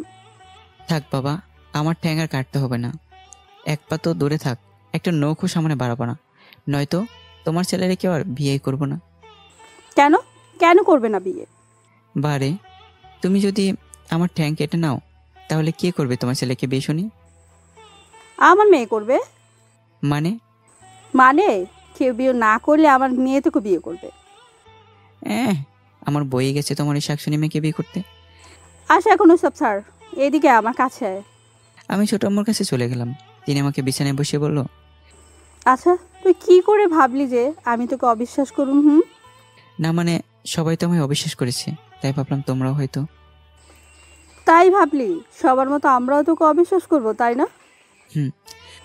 কি হ্যাঁ? আমি চুপ করে রইলাম, কিছু না বলে। ও, বুঝতে পারছি, তুই আর আমাকে আগের মতো ভালোবাসিস না। তোর থেকে দূরে চলে আসায় আমার প্রতি তোর ভালোবাসা অনেকটাই কমে গেছে, তাই না আব্বু? না ছোট আম্মু, তুমি ভুল ভাবছো। আমি তোমাকে আগের মতোই ভালোবাসি, ইনফ্যাক্ট আগের থেকে বেশি ভালোবাসি আমার এই আম্মুটাকে। থাক, আর মিথ্যা বলতে হবে না। যদি আগের মতো ভালোই বাসতি তাহলে এটা কখনো ভাবতে পারতি না, কিংবা বলতেও পারতি না যে তোর কথা শোনার পরও তোকে বিশ্বাস করতে পারিনি আমি। সরি ছোট আম্মু। ছোট আম্মু আমার পাশে এসে বসে আর বলে, আব্বু, তোর মনে আছে তুই যখন খেলাধুলা করতে গিয়ে কারোর সাথে ঝগড়া মারামারি করতি এবং তার ফলে যখন বাড়িতে বিচার আসতো, তখন আমি কী করতাম? আমি কাউকে কিছু জিজ্ঞেস না করে, কারো কাছ থেকে কিছু না শুনে প্রথমে তোর থেকেই কিন্তু সব কিছু শুনতাম এবং সব কিছু বিশ্বাসও করতাম। অথচ তোর কথা শোনার পর আর কারো কথাই বিশ্বাস করতাম না কখনো। কি মনে আছে সব কথা? মনে থাকবে না কেন? জানিস আমি কেন তোর কথা শোনার পর আর কারো কোনো কথা বিশ্বাস করতাম না? কেন ছোট আম্মু? কারণ আমার বিশ্বাস আমাকে আমার বাবুটা কখনো মিথ্যা কথা বলতে পারে না। এতটাই বিশ্বাস করে আমায়? করি। এখন তুই বল, তুই যদি আমাকে তোকে মিথ্যা অপবাদ দেওয়ার কথাটা সরাসরি বলতি, তাহলে কি আমি তোকে বিশ্বাস করতাম না? সবার মতো আমিও কি তোকে অবিশ্বাস করতাম? সরি ছোট আম্মু, ভুল হয়ে গেছে, মাফ করে দাও প্লিজ বলে ছোট আম্মুকে জড়িয়ে তুললাম। ছোট আম্মু আমার কপালে একটা চুমু দিয়ে বলল, লক্ষ্মী ছিল আমার। এখন চল তো দেখি আমার সাথে। কোথায়? কোথায় আবার? ডাইনিং টেবিলে। ও চলো চলো, আমার ভীষণ খিদে পেয়েছে, সারাদিন কিছু খাওয়া হয়নি তো তাই। জানতাম না খেয়ে আসিস সকাল থেকে, তাই তোরও ভীষণ চিন্তা হচ্ছিল তোর জন্য। ও তারপর আমি আর ছোট আম্মু মিলে ড্রয়িং রুমে চলে এলাম। এসে দিকে ছোট আব্বু আর ফারিয়া বসে আছে সেখানে। অনেক রাত হয়েছে, চলো খাবে সবাই। তারপর সবাই মিলে খাবার টেবিলে বসে পড়লাম। ছোট আম্মু সবাইকে খাবার বেড়ে দিল আর সবাই খাওয়া দাওয়া শুরু করলো। ছোট আম্মু আমাকে খাইয়ে দিতে লাগলো। চলুন এখন ছোট আম্মুদের সম্পর্কে কিছু বলি আপনাদের। ছোট আব্বু যখন ছোট আম্মুকে বিয়ে করে তখন মেজো চাচা অবিবাহিত ছিল। আসলে ছোট আম্মুকে হারানোর ভয়ে তিনি তার বড় ভাই আগে বিয়ে করে ফেলেন। তাদের বিয়ে 6 বছর পার হয়ে যায়, কিন্তু তাদের কোনো সন্তান নেই। তারা এতে অনেকটাই কষ্টে দিন কাটাচ্ছিলেন। এরই মধ্যে আমার জন্ম হয়। আমার জন্মের পর ছোট আম্মুর মুখে হাসি ফুটে ওঠে। আমাকে পেয়ে তার আর কোনো কষ্টই ছিল না। তাদের সন্তান না হয়নি, তিনি ও ছোট আব্বু আমাকে তাদের সন্তান মনে করতেন। তখন থেকেই আমি জন্মের পর থেকে বেশিরভাগই ছোট আম্মুর কাছেই থাকতাম। আমার জন্মের প্রায় 3 বছর পর ফারিয়ার জন্ম হয়, আর তার ঠিক 7 দিন পর তাসফিয়ার জন্ম হয়। ছোট আব্বুদের মেয়ে হওয়ার পরও আমার প্রতি তাদের ভালোবাসা একটু কমেনি, উল্টা আর অনেক বেড়ে গিয়েছিল।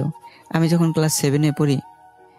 ক্লাস 7-এ ফারিয়া ও তাসফিয়া 5-এ, তখন হঠাৎ একদিন ফারিয়া ও তাসফিয়াকে নিয়ে ঝগড়া হয় ছোট আম্মুর সাথে মেজো চাচির। ফারিয়া নাকি তাসফিয়ার সাথে ছাদে খেলার সময় তাকে ধাক্কা দিয়েছিল।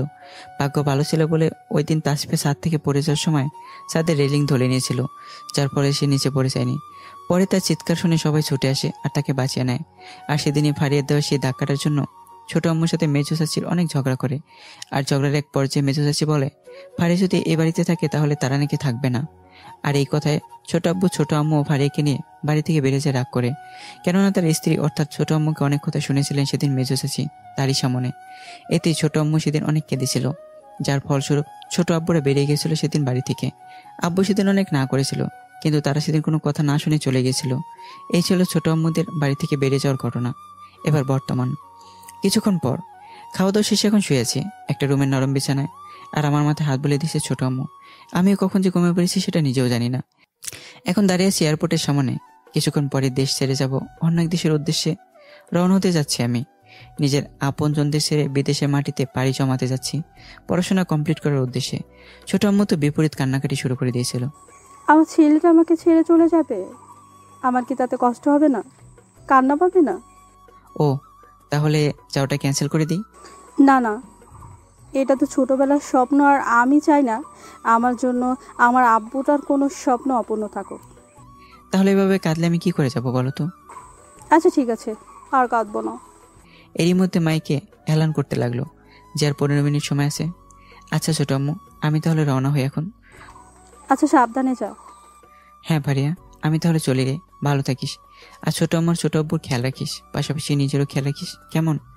লক্ষ্য করলাম ভারিয়ার চোখে পানি, মনে হচ্ছে তার চোখ যেন কিছু বলতে চাইছে আমাকে।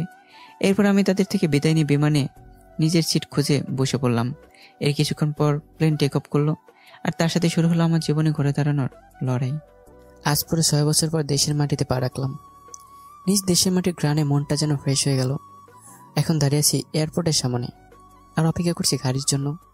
কিছুক্ষণ পর একটা সিএনজি এলো, তাতেই উঠে বসে পড়লাম আর রওনা হলাম ছোট আব্বুর বাড়ির উদ্দেশ্যে। দীর্ঘ 6 বছর পর ইউএসএ থেকে স্টাডি কমপ্লিট করে ফিরলাম, আর এখন যাচ্ছি আমার ছোট আব্বুর বাড়িতে। 8 ঘন্টা পর গন্তব্যে পৌঁছালাম। আমি চেঞ্জি থেকে নেমে ভাড়া মিটে আমার সামনে থাকা বিশাল বাড়ির গেটের কাছে চলে এলাম। দারুণ চাচা আমাকে দেখে আমার দিকে চোখ বড় বড় করে তাকিয়ে রইল, হয়তো চেনার চেষ্টা করছে আমিকে। কেমন আছো চাচা? আলহামদুলিল্লাহ ভালো আছি। আপনি কেডা? আপনাকে ঠিক চিনলাম না। আরে চাচা, আমাকে চিনতে পারছো না? আমি সুলতান, যাকে তুমি ছোট সাহেব বলে ডাকো। আরে ছোট সাহেব, তুমি? আমি তাড়াতাড়ি করে মুখ চেপে ধরে বললাম, আস্তে চাচা আস্তে, আওয়াজ করো না। আচ্ছা। এরপর আমি তাকে ছেড়ে দিলাম। যাক বাবা, কেউ শুনে নেই, আরেকটু হলে তো ধরায় খেয়ে যেতে। কেন, কি হয়েছে ছোট সাহেব? কি হয়েছে মানে? এত জোরে কেউ কথা বলে? কেউ যদি শুনে ফেলতো তাহলে কি হতো? কি আর হতো, সবাই আপনাকে দেখে ভীষণ খুশি হতো। আরে সেটাই তো সমস্যা চাচা। আর আমি চাইছি ওদের সারপ্রাইজ দিতে, চমকে দিতে, আর তুমি কিনা। আচ্ছা, বুঝতে পারছি। মনে হয় আপনি বাসার কাউকে কর নাই, আপনি আজকে এখানে আসবেন, তাই না? ঠিক ধরেছ। আর কি, ভিতরে যান লুকাইয়া লুকাইয়া। ওকে চাচা। এরপর আমি ভেতরে ঢুকে যেতে লাগলাম লুকিয়ে লুকিয়ে বাগানের দিকে। কিছুক্ষণ পর বাগান এসে দেখি ছোট আব্বু চেয়ারে বসে বসে নিউজ পেপার পড়ছে। যা ভেবেছি তাই, অর্থাৎ আমি জানতাম যে সকাল 7টা বাজে ওনাকে এখানে পাওয়া যাবে, তাই তো ভেতরে নাকি একে বাগানের দিকে এলাম। তারপর কিছু না ভেবে আস্তে আস্তে ছোট আব্বুর পিছনে গিয়ে তার চোখ চেপে ধরলাম। হঠাৎ এমন কাজ করাতে ছোট আব্বু চমকে যায়। তারপর নিজেকে সামলে নিয়ে হেসে হেসে বলল, ফারিয়া মামুনি, মামুনিটা আমার আবার কি হলো যার জন্য এত সকাল সকাল ঘুম থেকে উঠে পড়লে আর উঠেই বাবার চোখ চেপে ধরলে? এ কি মামুনি, তোমার হাতে লোম? তোমার হাতে ছেলেদের মতো লোম কেন মামুনি? আর কখনোই বা লোম উঠলো তোমার হাতে? ছোট আব্বুর এমন কথা শুনে নিজেকে আটকে রাখতে পারলাম না, শব্দ করেই দিলাম। হঠাৎ কোনো ছেলের হাসির শব্দ শুনতে পায় ছোট আব্বু নিজের চোখ সারিয়ে পিছনে ফিরে তাকায়, আর তাকাতে আমাকে দেখে তিনি চমকে যান। আব্বু তুই? আসসালামু আলাইকুম ছোট আব্বু, কেমন আছো? ওয়ালাইকুম আসসালাম। আমার ছেলেটাকে ছাড়া কি করে ভালো থাকি বল?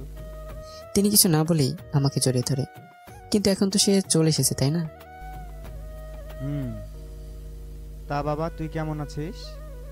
এই তো ভালো, তোমরা কেমন আছো? তুই এসে গেছিস, এখন কি ভালো না থেকে পারি? তাও ঠিক। কিন্তু তুই যে আসবি আমাকে জানালি না কেন? তোমাকে কি কাউকেই জানাইনি যে আমি আজকে আসবো। তোর ছোট আম্মুকেও জানাসনি? না। কিন্তু কেন? কেন, আবার সারপ্রাইজ দেবো বলে, চমকে দেবো বলে, যেভাবে কিছুক্ষণ আগে তোমাকে চমকে দিলাম বলেই হাসতে লাগলাম। তুই আবার হাসছিস? তো কি করব, তোমার বোকা বোকা কথাগুলো মনে হতেই ভীষণ হাসি পাচ্ছে। খুব মজা লাগছে তাই না রে? নে নে, খুব করে মজা নে, কারণ কিছুক্ষণ পর আমি মজা নেব আর তুই আমার মতো বসে থাকবি এভাবে। কেন কেন? তোর ছোট আম্মুকে যে বলিসনি সেটা কি ভুলে গেছিস? এখন যা ভেতরে গিয়ে তোর ছোট আম্মুর সাথে দেখা কর। খুব ভালো করে বুঝতে পারছি ছোট আব্বু কেন কথাটা বললো, কিন্তু সে তো জানে না যে ছোট আম্মুর রাগ ভাঙাতে আমাকে খুব একটা হিমশিম খেতে হবে না। তারপর আর কি, কিছু না বলে সেখান থেকে উঠে বাড়ির ভিতরে চলে এলাম আর পাটি বেট পেয়ে রান্নাঘরের দিকে যেতে লাগলাম, কারণ ছোট আম্মু ব্রেকফাস্ট বানানোর জন্য রান্নাঘরে আছে। এখন রান্নাঘরে এসে দেখি আমার ছোট আম্মু ব্রেকফাস্ট রেডি করছে। কিছু না ভেবেই তার কাছে গিয়ে চোখ চেপে ধরলাম। হঠাৎ ছোট আম্মু আমায় চমকে দিয়ে বলল, এত কোন পর তাইলে ছোট আম্মুর কথা মনে পড়ছে, তাই না আপনার? ছোট আম্মুর কথা চমকে গেলাম আর তার চোখ ছেড়ে দিলাম। ছোট আম্মু আমার দিকে তাকিয়ে আবারও বলল, এতে কোন পর বুঝি ছোট আম্মুর কথা মনে পড়লো আপনার জনাব? তো তুমি কি করে জানলে? আপনি যখন আপনার ছোট আব্বুর সাথে কথা বলছিলেন তখনই দেখেছিলাম। ধুর, পুরো সারপ্রাইজটাই পানিতে চলে গেল। হঠাৎ ছোট আম্মু এসে আমার কান চেপে ধরে, লাগছে তো আম্মু। ফাজিল ছেলে, তুই আসবি আমায় বললি না কেন? আর লাগছে, ছাড়ো না প্লিজ আম্মু। যা ছেড়ে দিলাম। ছাড়া পেয়ে নিজের কান ডলতে লাগলাম। তা আমার আব্বুটা কেমন আছে শুনি? কান মলে দিয়ে এখন জিজ্ঞেস করছো কেমন আছি, তাই না? উফ, কি ব্যথা। খুব লেগেছে তাই না আব্বু? দেখি দেখি। মোটেও লাগেনি, আমি তো মজা করছিলাম। আমার আম্মুটা কি আমায় কখনো কষ্ট দিতে পারে? ফাজিল ছেলে একটা। আচ্ছা, এখন এইসব হাতে আর তুই গিয়ে ফ্রেশ হয়ে আয়, তারপর সবাই মিলে একসাথে ব্রেকফাস্ট করব। যাচ্ছি, কিন্তু শয়তানিটা কই, দেখছি না জোরে। কই আবার, যেখানে থাকার কথা সেখানে। তার মানে শয়তানিটা এখনো পড়ে পড়ে ঘুমাচ্ছে, তাই না? ওর ঘুমের 12টা বাজাচ্ছি আমি, দাঁড়াও। সেটা তোর ইচ্ছা, আমি বাবা এসবে নেই। এটা তোদের ভাই বোনের ব্যাপার, তোরা ভালোই জানিস। এরপর সেখান থেকে সোজা সিঁড়ি বেয়ে ওপরে ফায়ার রুমে চলে এলাম। রুমে এসে দেখি শয়তানিটা বেঘরে ঘুমাচ্ছে সোজা হয়ে। তারপর আর কিছু না ভেবে তার কাছে গিয়ে মুখের সামনে হাঁটু গেড়ে বসে পড়লাম আর বললাম, শয়তানি, এই শয়তানি, এই শয়তানি, দেখ না আমি এসেছি তো। ধুর, একে আমি ডাকছি আর ও খালি হু হু করছে ঘুমের মধ্যে। দাঁড়া, তোর হু হু করে বের করছি শয়তানি। বলেই উঠে গিয়ে টেবিলে রাখা পানি ভর্তি গ্লাসটা নিয়ে সব পানি ফারিয়ার মুখের উপর ঢেলে দিলাম। ব্যাস হয়ে গেল। হঠাৎ মুখের উপরে পানি পড়ে ফারিয়া লাফ দিয়ে উঠে বসে চিৎকার করে। ফারিয়া তার মুখের পানি মুছে সামনে তাকে যাকে দেখলো তাকে দেখে ভূত দেখার মতো চমকে গেল। সে চোখ ডলে আমার দিকে তাকালো, যেন সে বিশ্বাস করতে পারছে না যে আমি সত্যি সত্যি তার সামনে দাঁড়িয়ে আছি। সে ভালো করে চোখ ডলার পরেও যখন আমাকে দেখলো তখন সে আমার কাছে এসে এক নজরে আমার দিকে তাকিয়ে রইল। এরপর যা করলো, হঠাৎ আমাকে একটা চিমটি কেটে বসলো। এই শয়তানি, পাগল হয়ে গেছিস? চিমটি কাটলি কেন শুধু শুধু? হ্যাঁ, কোথায় সে আমার প্রশ্নের উত্তর দেবে তা না, উল্টে এমন একটা কাজ করে বসলো যেটা আমি কখনো আশাই করিনি ওর কাছ থেকে। সে আমাকে চমকে দিয়ে হঠাৎ করে জাপটে ধরলো আমায়।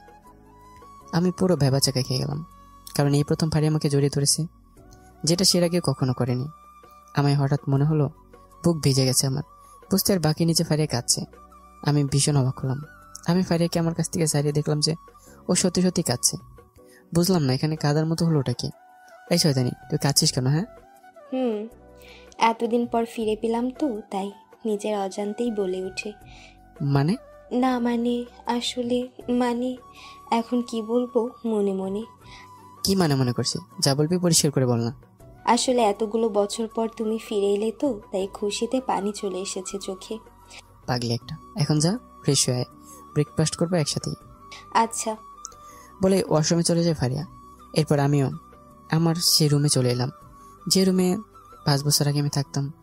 রুমে এসে কিছুটা অবাক হলাম বটে, কারণ রুমটা দেখে মনে হচ্ছে প্রতিদিনই কে পরিষ্কার করে, তাই কোনো ধুলা কোনা পর্যন্ত নেই আমার রুমটাতে।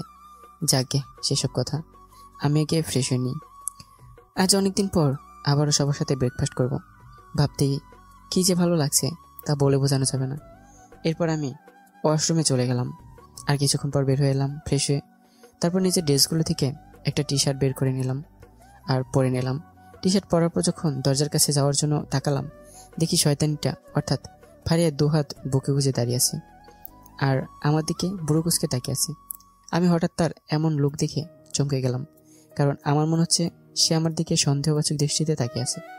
এই শয়তানি, তুই আমার দিকে এমন লুক নিয়ে তাকিয়েছিস কেন? বিদেশে গেলে এমনিতেও সুন্দর ছিলে, সেখানে গিয়ে আরো সুন্দর হয়ে এলে, সাথে 6 প্যাক বডিও বানিয়ে এলে। তো মানে তাড়াতাড়ি বলো, কয়টা মেয়ের সাথে প্রেম করছো? আমি হঠাৎ তার এমন অদ্ভুত প্রশ্ন শুনে টাস্কি খেয়ে গেলাম। মানে বুঝো না তাই না? কয়টা মেয়ের সাথে প্রেম করছো বিদেশে গিয়ে, সেটা জিজ্ঞেস করছি আমি। কিন্তু আমি তো কোনো প্রেম টেম করিনি সেখানে গিয়ে, তাহলে কিভাবে বলবো কয়টা প্রেম করছি? সত্যি? সত্যি, কিন্তু এতে এত খুশি হওয়ার কি আছে? আরে ওটা কিছু না, চলো এখন, সবাই অপেক্ষা করছে তোমার জন্য খাবার টেবিলে না খেয়ে। কিন্তু আগে এটা তো বল, আমার যে 6 প্যাক বডি সেটা তুই জানলি কি করে? কিছুক্ষণ আগেই তো দেখলাম। ও আচ্ছা চল। তারপর দুজনে সোজা খাবার টেবিলে এসে বসে পড়লাম। ছোট মামাকে খাবার বেড়ে দিতে লাগলো। খাবার বেড়ে দিতে দেরি হলেও আমার খাওয়া শুরু হতে দেরি হলো না। খাবার বেড়ে দেওয়ার সাথে সাথে আমি খাবার খাওয়া শুরু করে দিয়েছি। আমার আব্বুটার মনে হয় খুব খিদে লেগেছিল, তাই না? না ছোট আম্মু। তাহলে এত তাড়াহুড়ো করে খাচ্ছিস কেন? আস্তে ধীরে খাবো। কি করবো বলো, এতগুলো বছর পর আমার ছোট আম্মুর হাতে রান্না করা খাবার আমার সামনে, আর আমি তা খেতে দেরি করবো কি করে? তা কি হয়? পাগল একটা। আব্বু, তোর তো পড়াশোনা কমপ্লিট তাই না? তা এখন কি করার ইচ্ছা আছে? কি আবার জব করার ইচ্ছা? তুই অন্য কোম্পানিতে জব করবি কেন? আমার নিজেরই তো এত বড় কোম্পানি আছে। ও ছোট আব্বু, আমি কি একবার বলেছি যে আমি কোনো কোম্পানিতে জব করব? মানে আমি কোনো কোম্পানিতে জব করব না। তাহলে? আমি তো কোনো ভার্সিটিতে জব করব। ও, তা আমার আব্বুটার হঠাৎ এমন সিদ্ধান্ত নেওয়ার কারণ কি? আসলে ছোট আম্মু, এটা আমার ছোটবেলার স্বপ্ন, তাই। ও আচ্ছা, তা কোন ভার্সিটিতে জয়েন করবি কিছু কি ঠিক করেছিস? ঠিকই করিনি ছোট আম্মু, একদম পুরোপুরি কমপ্লিট করে ফেলেছি। মানে? মানে ঠিক বুঝলাম না। মানে আমি সব কাজ সেরে ফেলেছি এবং আর 3 দিন পরে আমার জয়েনিং এর প্রথম কলেজ। ও মা, তাই নাকি? তুমি তো দেখছি অনেক ফার্স্ট। তা তো বটেই। তা আপু, তুই কোন পদে জয়েনিং হয়েছিস যেন? প্রিন্সিপালের পদে। বাহ, এই না হলে আমার ছেলে। আমিও তো তোর মতো লেখাপড়া করে প্রিন্সিপাল হয়েছিলাম ভার্সিটির, তারপর বিজনেসম্যান হয়েছি। তাই নাকি ছোট আব্বু? ইস, তুমি যে প্রিন্সিপাল হবে সেটা যদি আমায় একবার বলতে। বললে কি হতো শুনি? বললে তুমি অন্য কলেজের না, আমাদের কলেজের প্রিন্সিপাল হতে। কারণ আমাদের কলেজে কিছুদিন আগেই একজনকে প্রিন্সিপাল নিয়োগ করা হয়েছে। ও, বলে খাওয়াতে মন দিলাম আর মুসকে মুসকে হাসতে লাগলাম। ওই কি হয়েছে, তুমি এবার হাসছো কেন?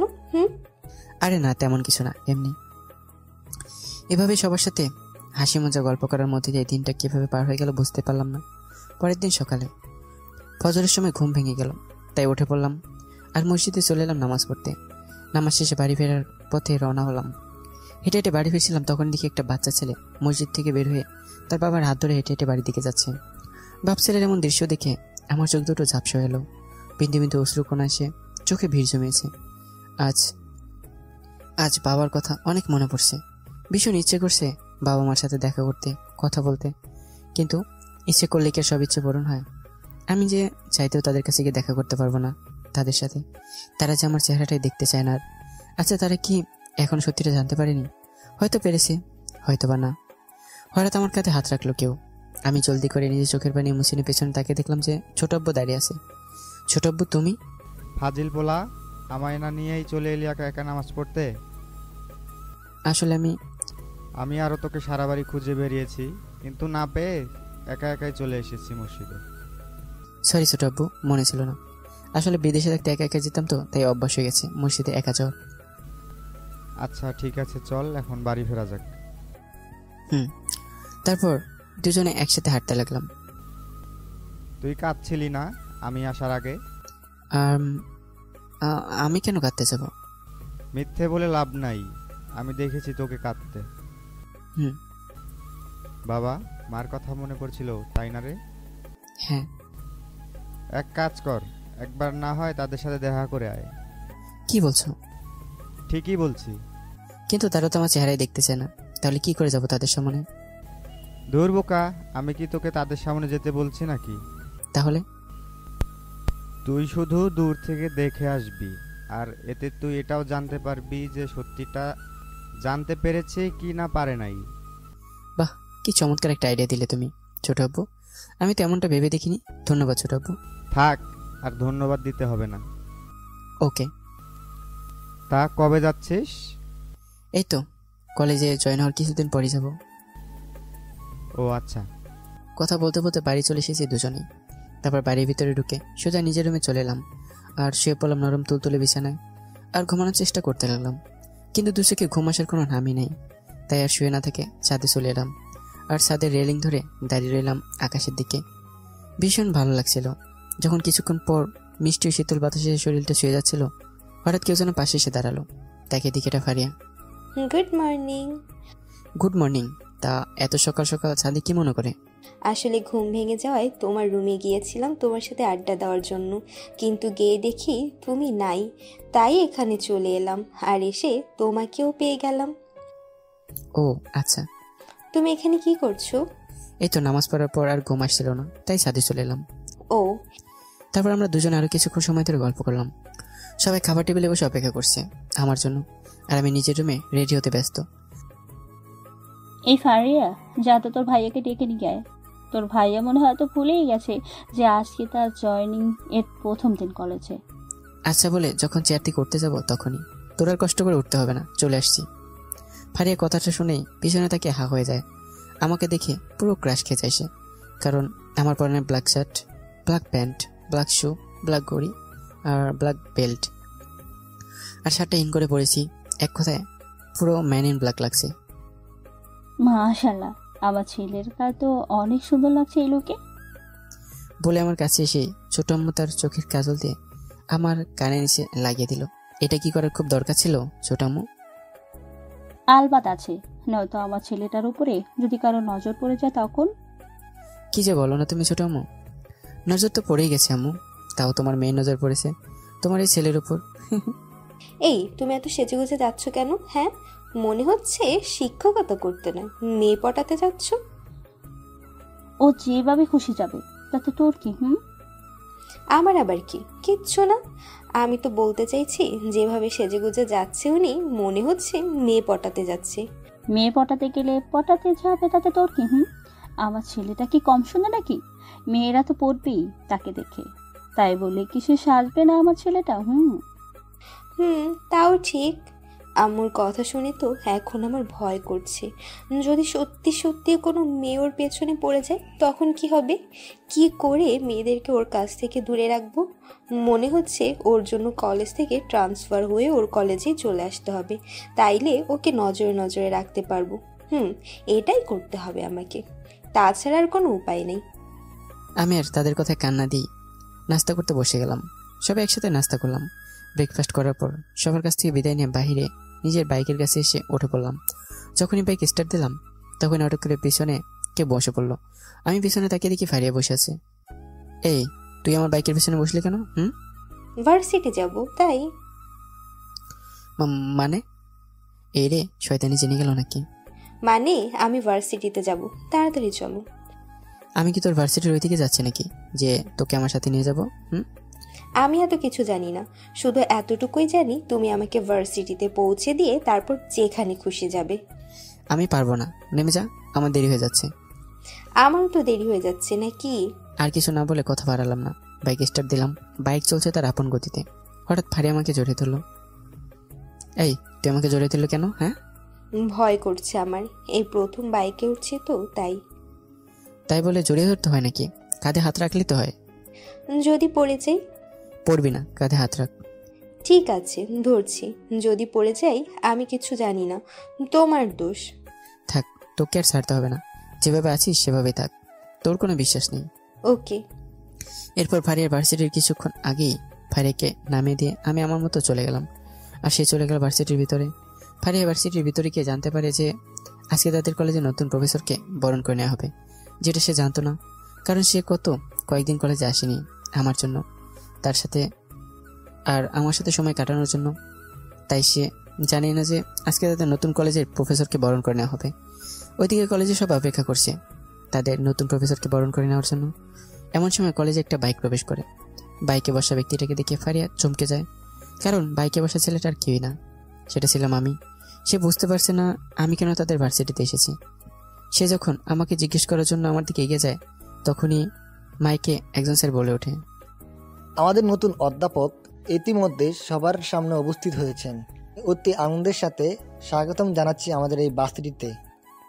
এতক্ষণ ধরে সবাই সামনে স্টেজে মুখ দিয়ে বসেছিল, কিন্তু স্যারের মুখে অধ্যাপক আসার কথা শুনে সবাই স্যারের দৃষ্টি অনুসরণ করে এবং পিছনে তাকিয়ে একটা সুদর্শন স্মার্ট হ্যান্ডসাম একটি কিউট ছেলেকে দাঁড়িয়ে থাকতে দেখে যেন আকাশ থেকে পড়ল। কেননা তারা কল্পনা করেনি যে তাদের নতুন অধ্যাপক স্যার একটা হ্যান্ডসাম ছেলে হবে। তারা ভেবেছিল তাদের নতুন অধ্যাপক স্যার একটা বড় টাকমাথাওয়ালা হবে। তাই তারা পুরো অবাক হয়ে গেছে আমাকে দেখে। এদিকে কয়েকজন স্যার ম্যাডামরা এগিয়ে যায় আমার কাছে এবং হাতে ফুলের তোড়া নিয়ে আমাকে স্বাগত জানানোর জন্য। একে একে সব স্যার ম্যাডামরা আমাকে ফুল দিয়ে স্বাগত জানালো। তারপর আমাকে স্টেজে নিয়ে গেল সবাই। যাওয়ার সময় আমি ফারিয়ার দিকে এক পলক তাকিয়ে দেখি যে বেচারি হা হয়ে আমার দিকে তাকিয়ে আছে। হয়তো বেচারি এমনটা হতে পারে কখনো কল্পনাই করেনি। অন্যদিকে ফারিয়া পুরো টাসকি খেয়ে যায়। সে ভাবতেই পারে না যে আমি তাদের নতুন প্রফেসর। তার খুশি দেখে কে? তার যেন খুশিতে নাচতে মন চাইছে, কারণ আমি এখন থেকে সবসময় তার চোখের সামনে থাকবো। যাক, আমাকে তাইলে আর কলেজ থেকে ট্রান্সফার হয়ে ওর কলেজে যেতে হবে না, কারণ ও যে অন্য কলেজের না, আমাদের কলেজেরই নতুন প্রফেসর। নিজে নিজে বিড়বিড় করে বলল হাসি মুখে। এদিকে আমাকে স্টেজে নিয়ে আসার পর বাকি যে কয়েকজন স্যার ম্যাডাম ছিল তারাও আমাকে ফুলের তোড়া দিয়ে স্বাগত জানাতে এবং হ্যান্ডশেক করতে লাগলো। তাই আমিও ভদ্রতার খাতিরে সবার সাথে হ্যান্ডশেক করতে লাগলাম। বিপত্তি ঘটলো তখন যখন একটা ম্যাডাম আমার হাত ধরে আর কোনো সারা নামই নিচ্ছিল না। ম্যাডামটির নাম রিয়া আক্তার। অন্যদিকে রিয়া ম্যাডাম আমার হাতে ভাবে ধরে আছে দেখে ফারিয়ার যেন গা জ্বলে যাচ্ছে আগে। তার ইচ্ছে করছে রিয়া ম্যাডামকে চুলের মুঠি ধরে একটা আছাড় দিতে, কিন্তু আফসোস সেটা সম্ভব না। এইদিকে আমি অনেক কষ্টে রিয়া ম্যাডামের হাত থেকে নিজের হাত ছাড়িয়ে নিলাম আর একটা চেয়ারে বসে পড়লাম। একজন স্যার আমাকে নিয়ে মাইকে বলতে লাগলো, তোমরা হয়তো ভীষণ অবাক হয়েছ তোমাদের নতুন অধ্যাপক স্যারকে দেখে। অবাক তো হওয়ারই কথা, কেননা এই প্রথম কোনো ভার্সিটিতে ইয়াং হ্যান্ডসাম ছেলে অধ্যাপক হয়ে এসেছে, যা এর আগে কখনো হয়নি এই ভার্সিটিতে। তোমাদের নতুন অধ্যাপকের নাম সুলতান মাহমুদ চৌধুরী। তিনি ইউসি থেকে উচ্চশিক্ষায় শিক্ষিত হয়ে এসেছেন। আমি এখানে কিছু বলার জন্য অনুরোধ জানাচ্ছি।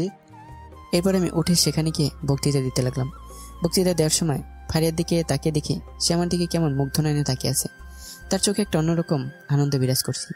বক্তৃতা দেওয়া শেষে স্টেজ থেকে নেমে নিজের অফিস রুমে চলে এলাম কয়েকজন স্যারদের সাথে। তারপর একজন সহকারী স্যারের কাছ থেকে সবকিছু বুঝে নিয়ে সোজা বাইকের কাছে চলে এলাম। বাইকে উঠে যখন স্টার্ট দিলাম তখনই পিছনে কেউ একজন উঠে বসলো। বুঝতে পারলাম এটা ফারিয়া স্যার আর কেউই না, তাই পিছনে না তাকে বাইক চালাতে লাগলাম। হঠাৎ ফারিয়া বলে ওঠে, তুমি কি করে বুঝলে যে আমি বাইকের পেছনে উঠেছি? কারণ আমার বাইকের পেছনে বসার মতো তুই ছাড়া আর কে আছে যে সে বসবে? তাও ঠিক। ফারিয়া কিছুক্ষণ চুপ থাকার পর বলল, হাতটা আরো কতক্ষণ ধরে রাখতে, ছাড়লে কেন? ফারিয়ার এমন প্রশ্নে আমি চমকে গেলাম। আমি অবাক হয়ে বললাম, মানে কিসের কথা বলছিস? আর কারি বা হাত ধরে রাখার কথা বলছিস তুই? এত তাড়াতাড়ি ভুলে গেলে? আমি রিয়া ম্যাডামের কথা বলছি, যার হাত ধরে তুমি দাঁড়িয়েছিলে স্টেজে হ্যান্ডশেক করতে গিয়ে। হো, ওনার কথা বলছিস? কিন্তু আমি তো ওনার হাত ধরে রাখিনি, উনি নিজে আমার হাত ধরে রেখেছিল, ছাড়ছিলই না। পরে অনেক কষ্ট করে ছাড়িয়েছি আমার হাত থেকে। ও। এরপর আর কোনো কথা বললো না ফারিয়া, বাকিটা পথ সে চুপ করেছিল। কিছুক্ষণ পর আমার বাড়ি পৌঁছে গেলাম। কলিং বেল বাজালে ছোট আমি সে দরজা খুলে দেয়। চলে এসেছিস তোরা, ভেতরে আয়। তারপর দুজনে ভেতরে চলে এলাম। তো কেমন কাটলো কলেজের প্রথম দিন? অনেক ভালো ছোট আম্মু। ভালো কেটেছে আম্মু। যাক, ভালো হয়েছে। যা, তোরা গিয়ে ফ্রেশ হয়ে আমি খাবার রেডি করে আনছি তোদের জন্য। তারপর আমরা দুজনে যার যার রুমে চলে এলাম আর ফ্রেশ হয়ে খাবার খেতে টেবিলে চলে এলাম। ছোট আম্মু আমাদের খাবার বেড়ে দিতে লাগলো। আমি খাবার সামনে রেখে বসে রইলাম। এটা দেখে ছোট আম্মু বলল, কি হয়েছে আপু, না খেয়ে বসে আছিস কেন? আমার না কারো হাতে খেতে ইচ্ছে করছে ছোট আম্মু। ছোট আম্মু বুঝতে পারলো যে আমি কি বোঝাতে চেয়েছি, কিন্তু বোধহয় ফারিয়া বুঝতে পারেনি। তাই সে এমন একটা কাজ করলো যেটা দেখে আমি অবাক। সে যা করলো, সে আমার মুখের সামনে এক নলা খাবার তুলে ধরে বলল, এই নাও, হা করো, আমি খাইয়ে দিচ্ছি তোমাকে। আমি ড্যাব ড্যাব করে চারদিকে তাকিয়ে রইলাম। ছোট আম্মু আমার মতো তাকিয়ে রয়েছে তার দিকে। আমি কেন তোর হাতে খেতে যাবো শুনি? কেন খাবে না? তুমি তো বললে যে তোমার কারো হাতে খেতে ইচ্ছে করছে। বলেছি। তাহলে? আরে বুদ্ধু, আমি ছোট আম্মুর হাতে খেতে চেয়েছি, তোর হাতে না। আমার কথা শুনে ফারিয়া মুখটা পুরো লজ্জায় লাল হয়ে গেল। আমাকে নিজের হাতে খাইয়ে দেওয়ার ইচ্ছে এতটাই প্রবল ছিল যে তার মাথায় একবার এটা আসেনি আমি কেন হঠাৎ তার হাতে খেতে চাইব। আমি কি তার বিএফ নাকি? ও। এরপর ফারিয়া আর কোনো কথা না বলে চুপচাপ মাথা নিচু করে খেতে লাগলো নিজের মতো করে। ফারিয়া লজ্জায় আমার দিকে তাকাতেও পারছে না। ফারিয়ার এমন কাণ্ড দেখে আমি আর ছোট আম্মু মুচকে মুচকে হাসতে লাগলাম। এরপর ছোট আম্মু আমাকে নিজের হাতে খাইয়ে দিতে লাগলো। ফারিয়া তাড়াতাড়ি করে খেয়ে নিজের রুমে চলে যায় আর দরজা লাগিয়ে দেয়। তারপর বিছানায় গিয়ে বসে পড়ে আর আয়নায় নিজের দিকে তাকিয়ে বলে, গাধি একটা, তুই ভাবলি কি করে যে সুলতান তোর হাতে খেতে চাইবে, তাও তোর মায়ের সামনে? নিজে প্রশ্নটা করে আবার নিজেই উত্তর দিল, তো কি করব? ওকে যে নিজের হাতে খাইয়ে দিতে ভীষণ ইচ্ছে করছিল, তাই ও যখন বলল কারোর হাতে খেতে চায়, তখন আর নিজেকে আটকে রাখতে পারলাম না। শেষ পর্যন্ত নিজের মধ্যে চেপে রাখা ইচ্ছাটা প্রকাশ করেই দিলাম। পাগল একটা, নিজেই নিজেকে বলল। পাগল তো বটেই, সেই ক্লাস 5 থেকে ওর প্রেমে পাগল হয়ে আছি, তা কি কম কিছু? বলেই বিছানায় গাটা এলিয়ে দিয়ে বলল, হায়, কখন যে আল্লাহ তাআলা ওকে আমার জীবন সঙ্গী বানানোর স্বপ্নটা পূরণ করবে, আর কখন যে আমি ওকে নিয়ে দেখা ছোট্ট ছোট্ট স্বপ্নগুলো পূরণ করতে পারবো, কে জানে। বিকেলে নিজের রুমে বসে ল্যাপটপে কিছু কাজ করছিলাম, তখনই কোথা থেকে ফারিয়া রুমে এসে হাজির হয়। আমি তাকে দেখে বললাম, এসে বলবি? বলার জন্যই তো এসেছি।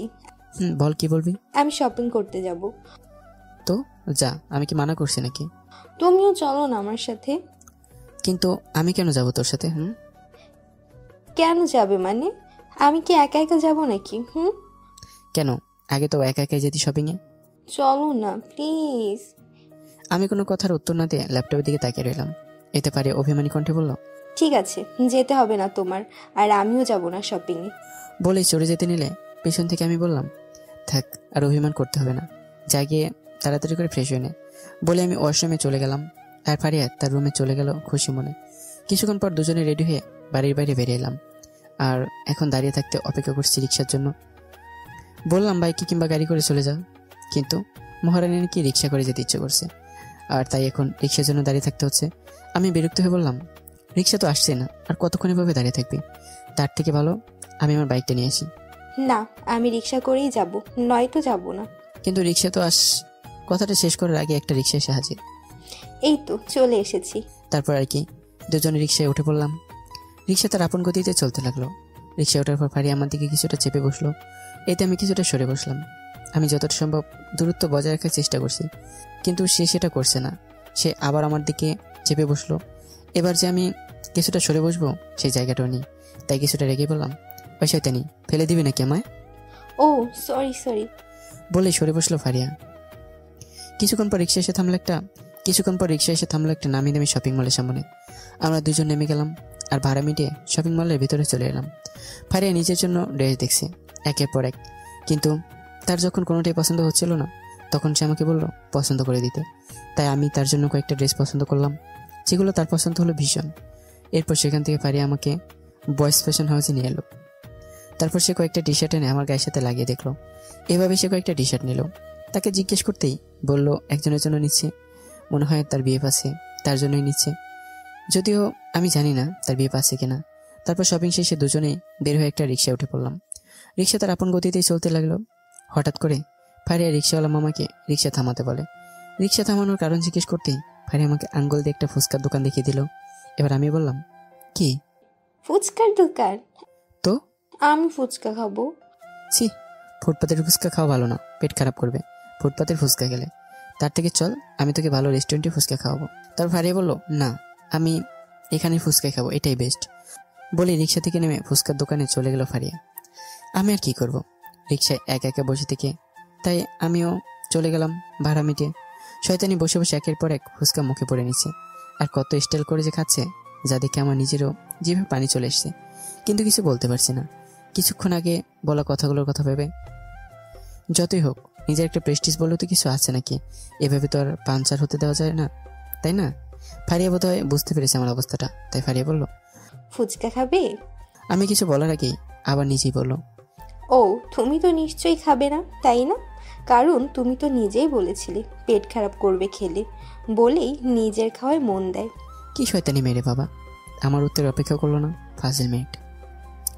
হঠাৎ ফারিয়া আমার মুখের সামনে একটা ফুচকা তুলে ধরলো আর হা করতে বলল, কিন্তু আমি খাবো না বলে মুখ ফিরিয়ে নিলাম। হা করো বলছি। না, এসব খেলে পেট খারাপ করবে।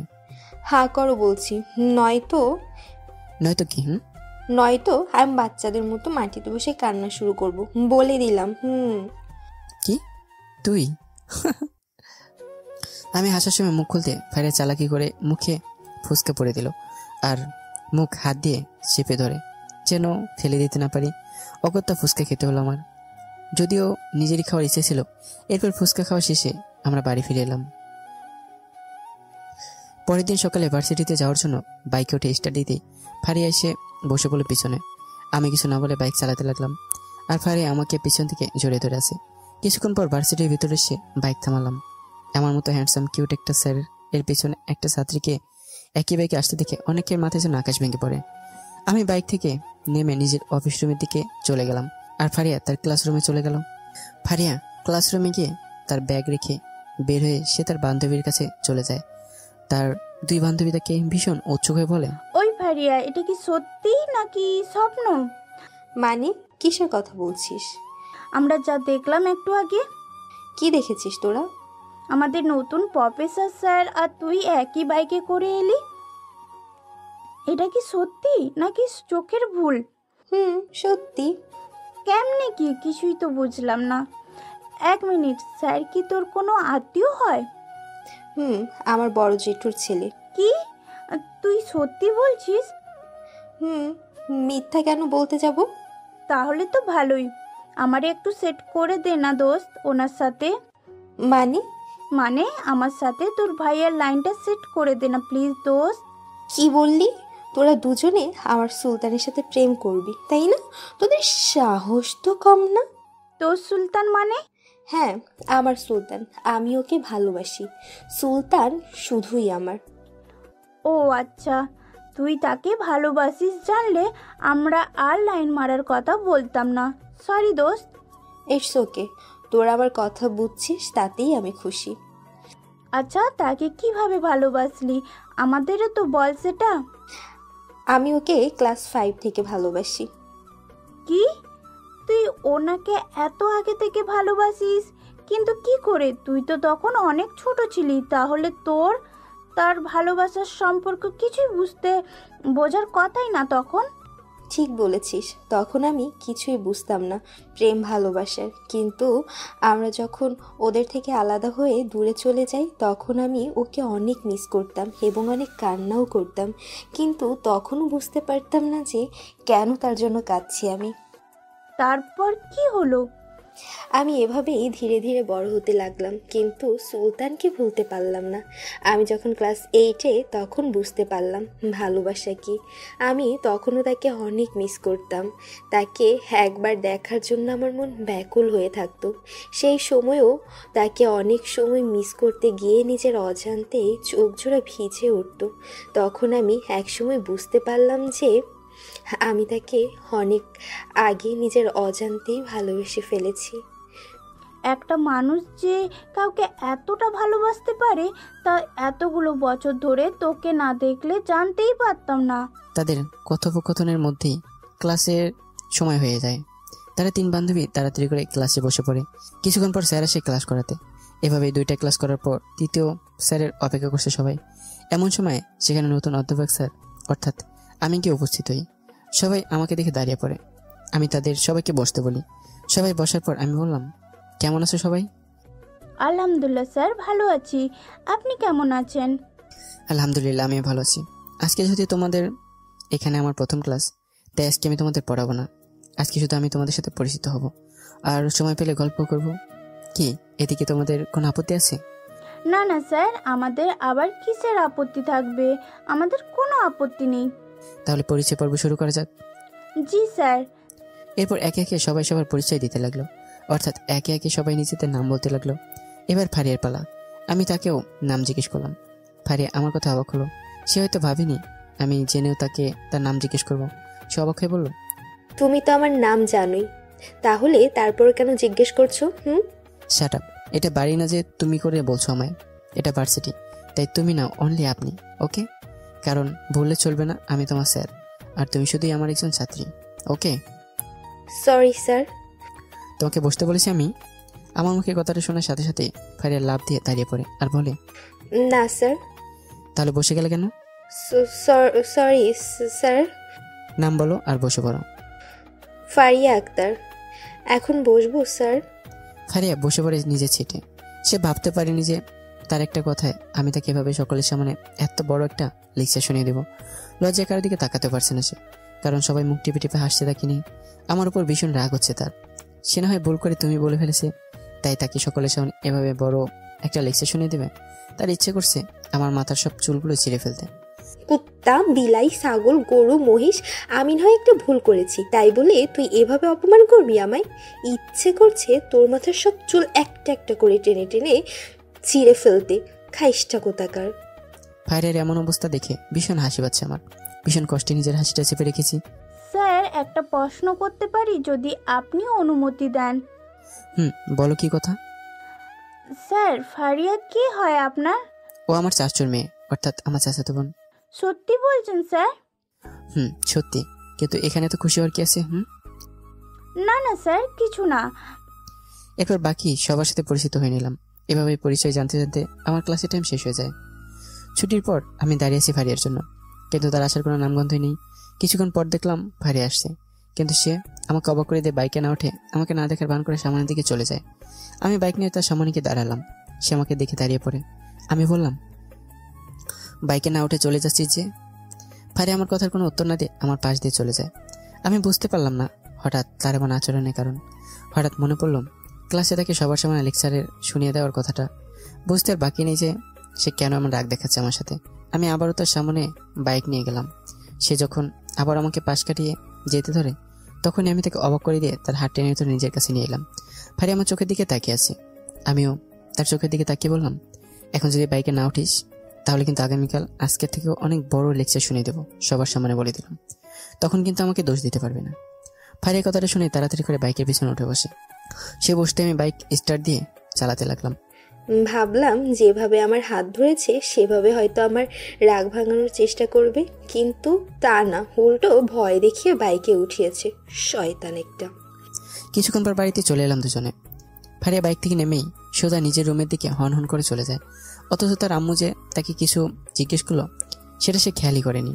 ছোট আম্মু তার মেয়ের এমন আচরণ দেখে আমাকে জিজ্ঞেস করলো, কি হয়েছে আপু? কই কি হয়েছে ছোট আম্মু?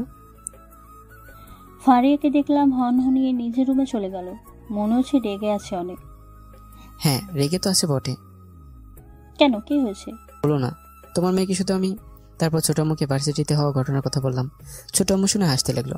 হঠাৎ উপর থেকে ফারিয়া চেঁচিয়ে বলল, আম্মু তুমিও? কি? তুমিও আমাকে নিয়ে মজা করছো, হাসাহাসি করছো ক্লাসের সবার মতো? বলে আবার হাসতে লাগলো। ফারিয়া এটা দেখে রেগে মেগে তার রুমে চলে যায়। যা আবু, তুই গিয়ে ফ্রেশ হয়ে নে। জি ছোট আম্মু। কিছুক্ষণ পর সবাই বসে আছি ডাইনিং টেবিলে আর অপেক্ষা করছি ফারিয়ার জন্য, কিন্তু তার আসার কোনো নামই নেই। বুঝতে পারলাম শয়তানিটার এখনো রাগ কমেনি। তাই আমি গেলাম তাকে ডাকতে। গিয়ে দেখি শয়তানিটা বসে বসে ফোনে গেমস খেলছে। সে আমার দিকে একবার তাকিয়ে আবারও ফোনের দিকে তাকিয়ে বলল, আমি যাব না, আগেই বলে দিচ্ছি, যেন তোমাকে আর কোনো কষ্ট করে বলতে না হয়। তা ম্যাডাম, আপনার রাগ ভাঙবে কখন শুনি? জানি না। তা ম্যাডাম, আপনার রাগ ভাঙাতে আমাকে কি করতে হবে? তুমি আমার রাগ ভাঙাবে বুঝি? হুম, ঠিক আছে, তাহলে আজকে বিকেলে আমায় নিয়ে ঘুরতে যেতে হবে, আর তাও আমি যতক্ষণ পর্যন্ত ঘুরতে চাইবো ততক্ষণ পর্যন্ত। কি? জি। কি মেয়ে রে বাবা, ভুল করে বকা দিছি আর এখন সে বকার মাসুল নাকি আমারই দিতে হবে তার রাগ ভাঙিয়ে? যেমন মেয়ে হই না কেন, রাজি কিনা সেটা বলো। রাজি না হয় কি উপায় আছে? ওকে, এখন তাহলে খেতে চলো, তাড়াতাড়ি চলো, আমার ভীষণ খিদে পেয়েছে। আমি আর বেশিক্ষণ না খেয়ে থাকতে পারি না, পেটে খিদে রেখে বলে ফারিয়া চলে গেল আর আমি ব্যাককালের মতো তার চলে যাওয়ার দিকে তাকিয়ে রইলাম। বুঝলাম না সে কি এটার জন্য অপেক্ষা করছিল এতদিন। তারপর আমি নিচে ডাইনিং টেবিলে এসে বসে পড়লাম সবার সাথে। ছোট আম্মু খাবার বেড়ে দিতে লাগলো সবাইকে। কিছুক্ষণ পর খাওয়া দাওয়া শেষে নিজের রুমে এসে শুয়ে পড়লাম। কখন যে ঘুমিয়ে পড়েছি তা নিজেও টের পাইনি। বিকেলে ফারিয়া আমার রুমে এসে দেখলো আমি এখনো ঘুমিয়েছি। তাই সে আমাকে ডাকার জন্য আমার কাছে এসে বসে পড়ে। সে আমাকে ডাকতে কেউ ডাকতে পারলো না, কারণ আমাকে ঘুমন্ত অবস্থায় দেখতে অনেক নিষ্পাপ আর কিউট লাগছিল। ফারিয়া এক নজরে আমার দিকে তাকিয়ে রইল। একসময় হঠাৎ করে আমার গালে একটা চুমু খেয়ে বসলো। চুমু খেতে গিয়ে তার ঘোর কেটে যায়, আর যখন সে আমার গালে স্পষ্ট লিপস্টিকের দাগ দেখে তখন তার কলিজায় মোচড় দিয়ে ওঠে। তার বুঝতে বাকি নেই যে সে ঘোরের মধ্যে কি করেছে। তার ভীষণ ভয় হচ্ছে এটা ভেবে যে আমি যদি লিপস্টিকের দাগ দেখি তখন কি হবে। আমি তো খুব সহজেই বুঝে যাবো যে এটা কার কাজ। ফারিয়া সাত পাঁচ না ভেবে আমার গালে লেগে থাকা লিপস্টিকের দাগটা তার ওড়না দিয়ে ধীরে ধীরে মুছতে লাগলো। এরই মধ্যে আমার ঘুমটা ভেঙে যায় কারো স্পর্শ পাওয়ায়। ফারিয়া আমার ঘুম ভাঙতে দেখে তাড়াতাড়ি করে নিজের হাতটা সরিয়ে নেয় আমার গাল থেকে। আমি ফারিয়াকে আমার রুমে দেখে তড়িঘড়ি করে উঠে বসি আর বললাম, এই শাকসুনি, তুই আমার রুমে কি করছিস? ভুলে গেছো? মানে কি ভুলে গেছি আমি? আমাকে বিকেলে ঘুরতে নিয়ে যাওয়ার কথা। না, ভুলিনি। তাহলে এখনো পড়ে পড়ে ঘুমাচ্ছ কেন শুনি? তোকে ঘুরতে নিয়ে যাবো বলে একটু শান্তিতে ঘুমোতে পারবো না? তা পারবে না কেন? অবশ্যই পারবে, কিন্তু তাই বলে যে বিকেলে ঘুরতে নেওয়ার কথা বলে সন্ধ্যায় নিয়ে যাবে সেটা তো মানবো না। সন্ধ্যায় নিয়ে যাবো মানে? সন্ধ্যেই তো নিয়ে যাবে, তাই তো পড়ে পড়ে ঘুমাচ্ছিলে এতক্ষণ ধরে। খেয়াল আছে এখন যে বিকেল 5:30 বাজতে চললো সেদিকে? কি বিকেল 5:30 বেজে গেছে আর আমি এখনো ঘুমাচ্ছিলাম? হ্যাঁ। আচ্ছা, তুই 10 মিনিট সময় দে আমায়, আমি এক্ষুনি রেডি হয়ে নিয়েছি। ওকে, তাড়াতাড়ি করো। তারপর আমি তাড়াতাড়ি করে ওয়াশরুমে চলে এলাম একটা টি শার্ট আর প্যান্ট নিয়ে। কিছুক্ষণ পর বেরিয়ে এলাম রেডি হয়ে। বের হয়ে দেখি ফারিয়া দাঁড়িয়ে আছে একটা গোলাপি রঙের শাড়ি পরে, সাথে হাতে গোলাপি রঙের চুড়ি ও ঠোঁটে হালকা গোলাপি লিপস্টিক। এটা দেখে আমি অনেকটা অবাক হলাম বটে। এটা ভেবে যে ফারিয়া তো তাড়াতাড়ি মতো 10 মিনিটের মধ্যে কি করে রেডি হয়ে গেল, কেননা যেখানে অন্যান্য সময় ফারিয়া রেডি হতে অনেক সময় লাগায়, সেখানে আজ এত তাড়াতাড়ি সে পুরোপুরি রেডি হয়ে গেল কি করে, সেটাই মাথায় ঢুকছে না আমার। আমি একদম রেডি হয়ে তোমাকে ডাকতে এসেছি। এবার ফারিয়া বলল, দেখবি কি করে, একবার কি ভালো করে তাকিয়ে দেখেছো আমার দিকে? ও সরি। হইছে, আর সরি বলতে হবে না। আমাকে এখন কেমন লাগছে সেটা বলো। ভালো লাগছে। শুধুই ভালো? অনেক ভালো লাগছে, ঠিক যেন এক রাজকুমারী। সত্যি? সত্যি। ঠিক আছে, এখন তাহলে যাওয়া যাক। তারপর আমি আর ফারিয়া আমার বাইকে উঠে পড়লাম। ফারিয়া আমাকে পেছন থেকে জড়িয়ে ধরে আছে। কিছুক্ষণ পর একটা পার্কের সামনে চলে এলাম। দুজনে ভেতরে গিয়ে একটা বেঞ্চে বসে পড়লাম। ফারিয়া বায়না ধরলো আইসক্রিম খাবে, তাই দুটো কোন আইসক্রিম কিনে এনে তাকে একটা আর আমি নিজে একটা নিলাম। ফারিয়া আর আমি আইসক্রিম খাচ্ছি আর একটু একটু গল্প করছি। হঠাৎ ফারিয়া এমন কিছু করলো যে আমি কল্পনা করিনি। ফারিয়া নিজের আইসক্রিমটা আমার আগে শেষ করে ফেললো। ফারিয়া নিজের আইসক্রিম খাওয়া শেষে আমার আইসক্রিমের দিকে লোভানু দৃষ্টিতে তাকিয়ে আছে, যা দেখে আমি বললাম, ওই তুই আমার আইসক্রিমের দিকে ভাবে তাকিয়েছিস কেন? ফারিয়া আমার কথার উত্তর না দিয়ে শো মেরে আইসক্রিমটা নিয়ে ফেললো আমার হাত থেকে। তারপর আমার আইসক্রিমটা চেটে ফুটে খেতে শুরু করলো, যা দেখে আমি অবাক হয়ে গেলাম। এটা কি হলো? কিছু না।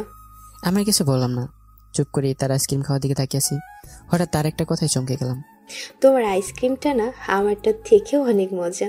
মানে কি বলিস? তোর আর আমার আইসক্রিম দুইটা তো একই রকমের, তাহলে আমারটা কি করে তোরটা থেকে বেশি মজা হবে শুনি? হয়তো ছোঁয়া পেয়েছে তাই বলেই জিহ্বায় কামড় দিল। মানে কি বলি বুঝলাম না। কিছু না, চলো ওই দিকটায় যাই, ওখানে একটা অনেক সুন্দর লেক আছে। চল। তারপর আমি আর কোনো কথা না বেরিয়ে ফারিয়ার সাথে যেতে লাগলাম। গিয়ে দেখি সত্যি অনেক সুন্দর একটা লেক আছে। সেখানে অনেক কাপল বসে আছে, প্রেম আলাপ করছে। ফারিয়া আর আমি ফাঁকে একটা জায়গায় দেখে সেখানে গিয়ে বসে পড়লাম। তারপর বাদাম কিনে এনে দুজনে খেতে লাগলাম। আমার মাথায় খালি একটাই প্রশ্ন ঘুরপাক খাচ্ছে, তা হলো আমি কি ফারিয়াকে ঘুরতে নিয়ে আসছি নাকি তার সাথে প্রেম আলাপ করতে আসছি, সেটাই বুঝতে পারছি না। সন্ধ্যায় দুজনে বাসায় ফিরে এলাম। পরের দিন সকালে একটু তাড়াহুড়ো করেই নাস্তা করে ভার্সিটিতে চলে এলাম একা একা। একটা ইম্পর্টেন্ট মিটিং আছে বলে। আর ফারিয়া এখনো ঘুমে বিভোরে আছে। সে জানে না যে আমি আজকে তাকে না নিয়ে একাই চলে যাবো ভার্সিটিতে। ফারিয়া সকালে ঘুম থেকে উঠে ডাইনিং টেবিলে এসে আমাকে দেখতে না পেয়ে খানিকটা অবাকই হয়, কেননা আমি সবসময় তার আগে টেবিলে এসে বসে থাকি, তাই আজ না দেখে একটু অবাক হয়। ফারিয়াকে তার আম্মু নাস্তা বেড়ে দিতে লাগলো। আম্মু, সুলতান ভাইয়া তো মনে হয় এখনো ঘুম থেকে ওঠে নাই, আমি কি বরং তাকে ডেকে আনছি বলে উঠে যেতে নিলে তার আম্মু বলে, সুলতান থাকলে তো তাকে তুই ডেকে তুলতি। মানে সুলতান নেই? নেই মানে কোথায় গেছে ও? ও তো 1 ঘন্টা আগেই কলেজে চলে গেছে। কি, আমাকে না নিয়ে চলে গেল? তাছাড়া কি করবে, গুরুত্বপূর্ণ মিটিং আছে তাই চলে গেছে তাড়াতাড়ি। ও আচ্ছা, তাহলে আমিও তাড়াতাড়ি নাস্তা করে চলে যাই ভার্সিটিতে। ফারিয়াকে তার আম্মু নাস্তা বেড়ে দিতে লাগলো। ভার্সিটিতে ফারিয়া বসে আছে মন খারাপ করে। প্রিয় মানুষটাকে হারিয়ে ফেলার ভীষণ ভয় হচ্ছে তার। 2টো ক্লাস একে একে শেষ হয়ে যায়, কিন্তু ফারিয়ার মন খারাপই এখনো শেষ হয়নি। সে এখনো মন খারাপ করে বসে আছে, কেননা তার মনে বিরাজ করছে প্রিয় মানুষটাকে হারানোর ভয়। তাদের 3য় ক্লাসের সময় আমি আসি ইংরেজি ক্লাস নিতে। আমি ক্লাসে এসে তাদের ইংরেজি পড়াতে লাগলাম। হঠাৎ চোখ যায় একটা চেনা চেনা চেহারার দিকে, অর্থাৎ একটা মেয়ের দিকে চোখ যায়, যাকে দেখে আমার ভীষণ চেনা চেনা লাগছে। তাই আমি সেই মেয়েটিকে দাঁড়াতে বললাম। মেয়েটা দাঁড়ালে আমি বললাম, তোমাকে তো আমি আসার পরেই প্রথম দেখলাম, আগে কি আসো নাই নাকি? আসলে স্যার, আমি 12 দিন আগে ট্রান্সফার হয়ে এসেছি এখানে, আর আজকেই প্রথম এলাম ভার্সিটিতে। কিছু সমস্যার জন্য আসতে পারি নাই এই কয়দিন। ও আচ্ছা, তা তোমার নামটা কি জানো? আমি মেয়েটাকে তার নাম জিজ্ঞেস করতেই ফারিয়ার বুক মোচড় দিয়ে ওঠে, তার কলিজা শুকিয়ে যায়। ইসরাত জাহান। মেয়েটা নিজের নাম ইসরাত জাহান বলায় আর আমার কোনো রকম রিয়াকশন না দেখায় ফারিয়া রয়ে যেন পানি এলো। ইসরাত বসে পড়ে তার সিটে, আর আমি আমার মতো করে ক্লাস করতে থাকি। এইদিকে ইসরাতকে দেখে কেন জানি না আমার অনেক চেনা চেনা লাগছে। আমি তার দিকে তাকে চেনার চেষ্টা করছি, কিন্তু কিছুতেই চিনে উঠতে পারছি না। অন্যদিকে আমি কিছুক্ষণ পর ইসরাতের দিকে আর চোখে তাকাচ্ছি আর চেনার চেষ্টা করছি কে ইসরাত জাহান, যাকে কিনা আমার এত চেনা চেনা লাগছে। এভাবেই ক্লাসটা শেষ হয়ে যায় আর আমি চলে যাই। কিছুক্ষণ পর আমি ফারিয়ার জন্য দাঁড়িয়ে অপেক্ষা করছি। কিছুক্ষণ পর ফারিয়া এসে বাইকে চড়ে আমাকে বলে, তাড়াতাড়ি চলো। এই তো করছি। একটু তাড়াতাড়ি করো না প্লিজ। কি হয়েছে, তেমন তাড়াহুড়ো করছিস কেন? পরে বলছি বাসায় গিয়ে, এখন একটু তাড়াতাড়ি করো প্লিজ। বুঝলাম না তো তাড়াহুড়ো কেন করছিস? খিদে কি বেশি পেয়েছে নাকি? হ্যাঁ হ্যাঁ পেয়েছে, ভীষণ খিদে পেয়েছে, তাড়াতাড়ি বাসায় চলো না প্লিজ। ওকে ওকে, যাচ্ছি বাবা। যাক বাবা, ভালোই হয়েছে দেখে নাইও, নয়তো কি যে হতো। ফারিয়া মনে মনে বলল কথাটা। এই বলে বাইক চালাতে শুরু করলাম। 2 দিন পর ভার্সিটিতে। কিছু কি ভাবলি? কিসের কথা বলছিস? সুলতান স্যারকে তোর মনের কথা বলবি কি করে সেটা? ও না, এখনো ভাবি নাই। কি এখনো ভাবিস নাই? না ভাবি নাই। তুই এখানে ভাবিস নাই কি করে তোর জেঠুর ছেলেকে ভালোবাসার কথা বলবি? আর অন্যদিকে আমাদের ক্লাসের কয়জন মেয়ে তো ওনাকে ডিরেক্ট প্রপোজ কি করে করবে, কোথায় করবে তাও ঠিক করে ফেলেছে। কি বলছিস কি? ঠিকই বলছি। তুই জানলি কি করে? আমি শুনেছি তারা যখন তাদের ফ্রেন্ডের সাথে আলোচনা করছিল তখন। এখন কি করবি ফারিয়া? সুলতান স্যার যদি তাদের কারোর প্রপোজাল অ্যাকসেপ্ট করে নেয় তখন কি হবে? না, এটা কখনোই হতে পারে না, আমি তা হতেই দিব না। সুলতান শুধু আমার, আর কারো না। এখন চল, কে কে আমার সুলতানকে প্রপোজ করবে তাদের একটু খাতিরদারি করে আসি গিয়ে। ইসরাত পাথরের মতো দাঁড়িয়ে আছে, তার চোখ জোড়া ঘোলাট হয়ে গেছে, তার গাল বেয়ে টপটপ করে পানি পড়ছে। ইসরাত এতক্ষণ ধরে ফারিয়া ও তার বান্ধবীদের কথোপকথন শুনছিল চুপটি করে। ফারিয়া ও তার বান্ধবীদের সামনে বাগানে একটা গাছের নিচে বসে কথাগুলো বলছিল, আর ফারিয়া সেই গাছটার পিছন দিয়ে যাওয়ার সময় কখন যেন আমাকে তার মনের কথাটা বলবে সেটা করে। কথাটা তার কানে আসে, তখন সে কৌতূহলে গাছটার পিছনের দিকে কাছাকাছি এসে দাঁড়ায় তাদের কথাগুলো স্পষ্ট শুনতে পাওয়ার জন্য। আর তাদের কথাগুলো শুনে তার বুঝতে একটু কষ্ট হয় না যে অধ্যাপক স্যারেরই তার প্রিয় মানুষটা, যাকে সে কোথায় কোথায় না পাগলের মতো খুঁজে বেরিয়েছে, তাকে যে এখন এভাবে নিজের অধ্যাপক স্যার রূপে পাবে তা সে কখনো কল্পনা করতে পারেনি। অনার্স 3rd ইয়ারে ক্লাসে আমি যাই আর ক্লাস করাতে শুরু করি। পড়ানোর সময় আমি একটা জিনিস খেয়াল করি যে আজকে ইসরাতের মুখে অন্যরকম একটা আনন্দের রেখা ফুটে আসে, যেটা আমি এর আগে কখনো দেখিনি। সাথে সাথে সে এটাও খেয়াল করে আমি এটাও খেয়াল করি যে ইসরাত আমার দিকে তাকিয়ে আছে অনেকক্ষণ ধরে, কিন্তু আমি সেটা পাত্তা দিই না, কারণ শুধু ইসরাতই না, ক্লাসের অনেক মেয়ে আমার দিকে তাকিয়ে থাকে। তাই আমি ইসরাতের তাকিয়ে থাকা নিয়ে এটাকে কোনো গুরুত্ব দিলাম না। কিছুক্ষণ পর হঠাৎ এমন কিছু আমার চোখে পড়ে যা দেখে অবাক হয়ে অনেক, কেননা আমি দেখলাম হঠাৎ করে ইসরাতের চোখ দিয়ে 2 ফোঁটা পানি গাল বেয়ে বেরিয়ে পড়লো। মুখে স্পষ্ট আনন্দের রেখা আর চোখে পানি, এর মানে কি আমার তো জানা নেই। ছুটির পর আমি ফারিয়ার জন্য অপেক্ষা করছি, এমন সময় ইসরাত এসে বলল, স্যার আমাকে একটা হেল্প করবেন প্লিজ স্যার? না করবেন না? না কি হেল্প? আমাকে একটু আমার আন্টির বাড়িতে ড্রপ করে দেবেন প্লিজ। আমার খালাতো ভাই নাকি সুসাইড করার চেষ্টা করেছে, এই মাত্র ফোন এসেছে বাড়ি থেকে। প্লিজ স্যার, না করবেন না। ওকে ওকে ঠিক আছে, চলো তাহলে আমি তোমাকে ড্রপ করে দিচ্ছি। আপনাকে অনেক অনেক ধন্যবাদ স্যার। ধন্যবাদ পরে দিও, এখন তাড়াতাড়ি উঠে বসো বাইকে। জি স্যার। তারপর ইসরাত বাইকের পেছনে উঠে বসে আর আমি বাইক চালাতে শুরু করি। অন্যদিকে ফারিয়া বোকার মতো দাঁড়িয়ে আছে আমাদের চলে যাওয়ার দিকে তাকিয়ে থাকে। অর্থাৎ ফারিয়া যখন আসে তখন আমি আর ইসরাত একসাথে বাইকে করে ভার্সিটি থেকে বেরিয়ে যাই। রাগে শরীর জ্বলে যাচ্ছে ফারিয়ার, তার মাথায় কিছু ঢুকছে না। তার মাথায় খালি একটাই প্রশ্ন ঘুরপাক খাচ্ছে, তা হলো আমি ইসরাতকে নিয়ে কোথায় গেলাম আর কেনই বা গেলাম। আর এদিকে হঠাৎই আমাকে পিছন থেকে জড়িয়ে ধরে ইসরাত। এই, তুমি আমাকে এভাবে জড়িয়ে ধরলে কেন? সরি স্যার, কিছু মনে করবেন না, আমি এই প্রথম বাইকে উঠেছি তো তাই ভয় হচ্ছে ভীষণ। আমি চুপ করে রইলাম, কিছু বলতে পারলাম না, কারণ আমার মুখ প্রথমে বন্ধ করে দিয়েছে ইসরাত সরি বলে। কিছুক্ষণ পর বাইক একটা বড় গেটের সামনে এসে থামলো। ইসরাত বাইক থেকে নেমে পড়ল আর বলল, আপনাকে কি বলে যে ধন্যবাদ দিব স্যার তা বুঝতে পারছি না। থাক, আর ধন্যবাদ দিতে হবে না, তুমি গিয়ে দেখো তোমার ভাইয়ের কি অবস্থা। Okay sir. তাসফিয়া নিজের রুমে সে বিছানায় শুয়ে পড়ে। সে আজ ভীষণ খুশি এতগুলো বছর পর নিজের প্রিয় মানুষটাকে জড়িয়ে ধরতে পেরে। অন্যদিকে ফারিয়ার আগে গসগস করতে করতে বাড়িতে চলে এলো আর সোজা নিজের বাথরুমে গিয়ে ঝর্ণার নিচে দাঁড়িয়ে পড়লো, হয়তো নিজের রাগকে কন্ট্রোল করার চেষ্টা করছে। হঠাৎ ফারিয়ার বাথরুমে মেঝেতে হাঁটু গেড়ে বসে পড়ে আর কান্না করতে থাকে। এটাই হয়তো নিজের প্রিয় মানুষটাকে হারিয়ে ফেলার ভয়। চোখের পানি ঝর্ণার পানি এক হয়ে গাল বেয়ে পড়ছে।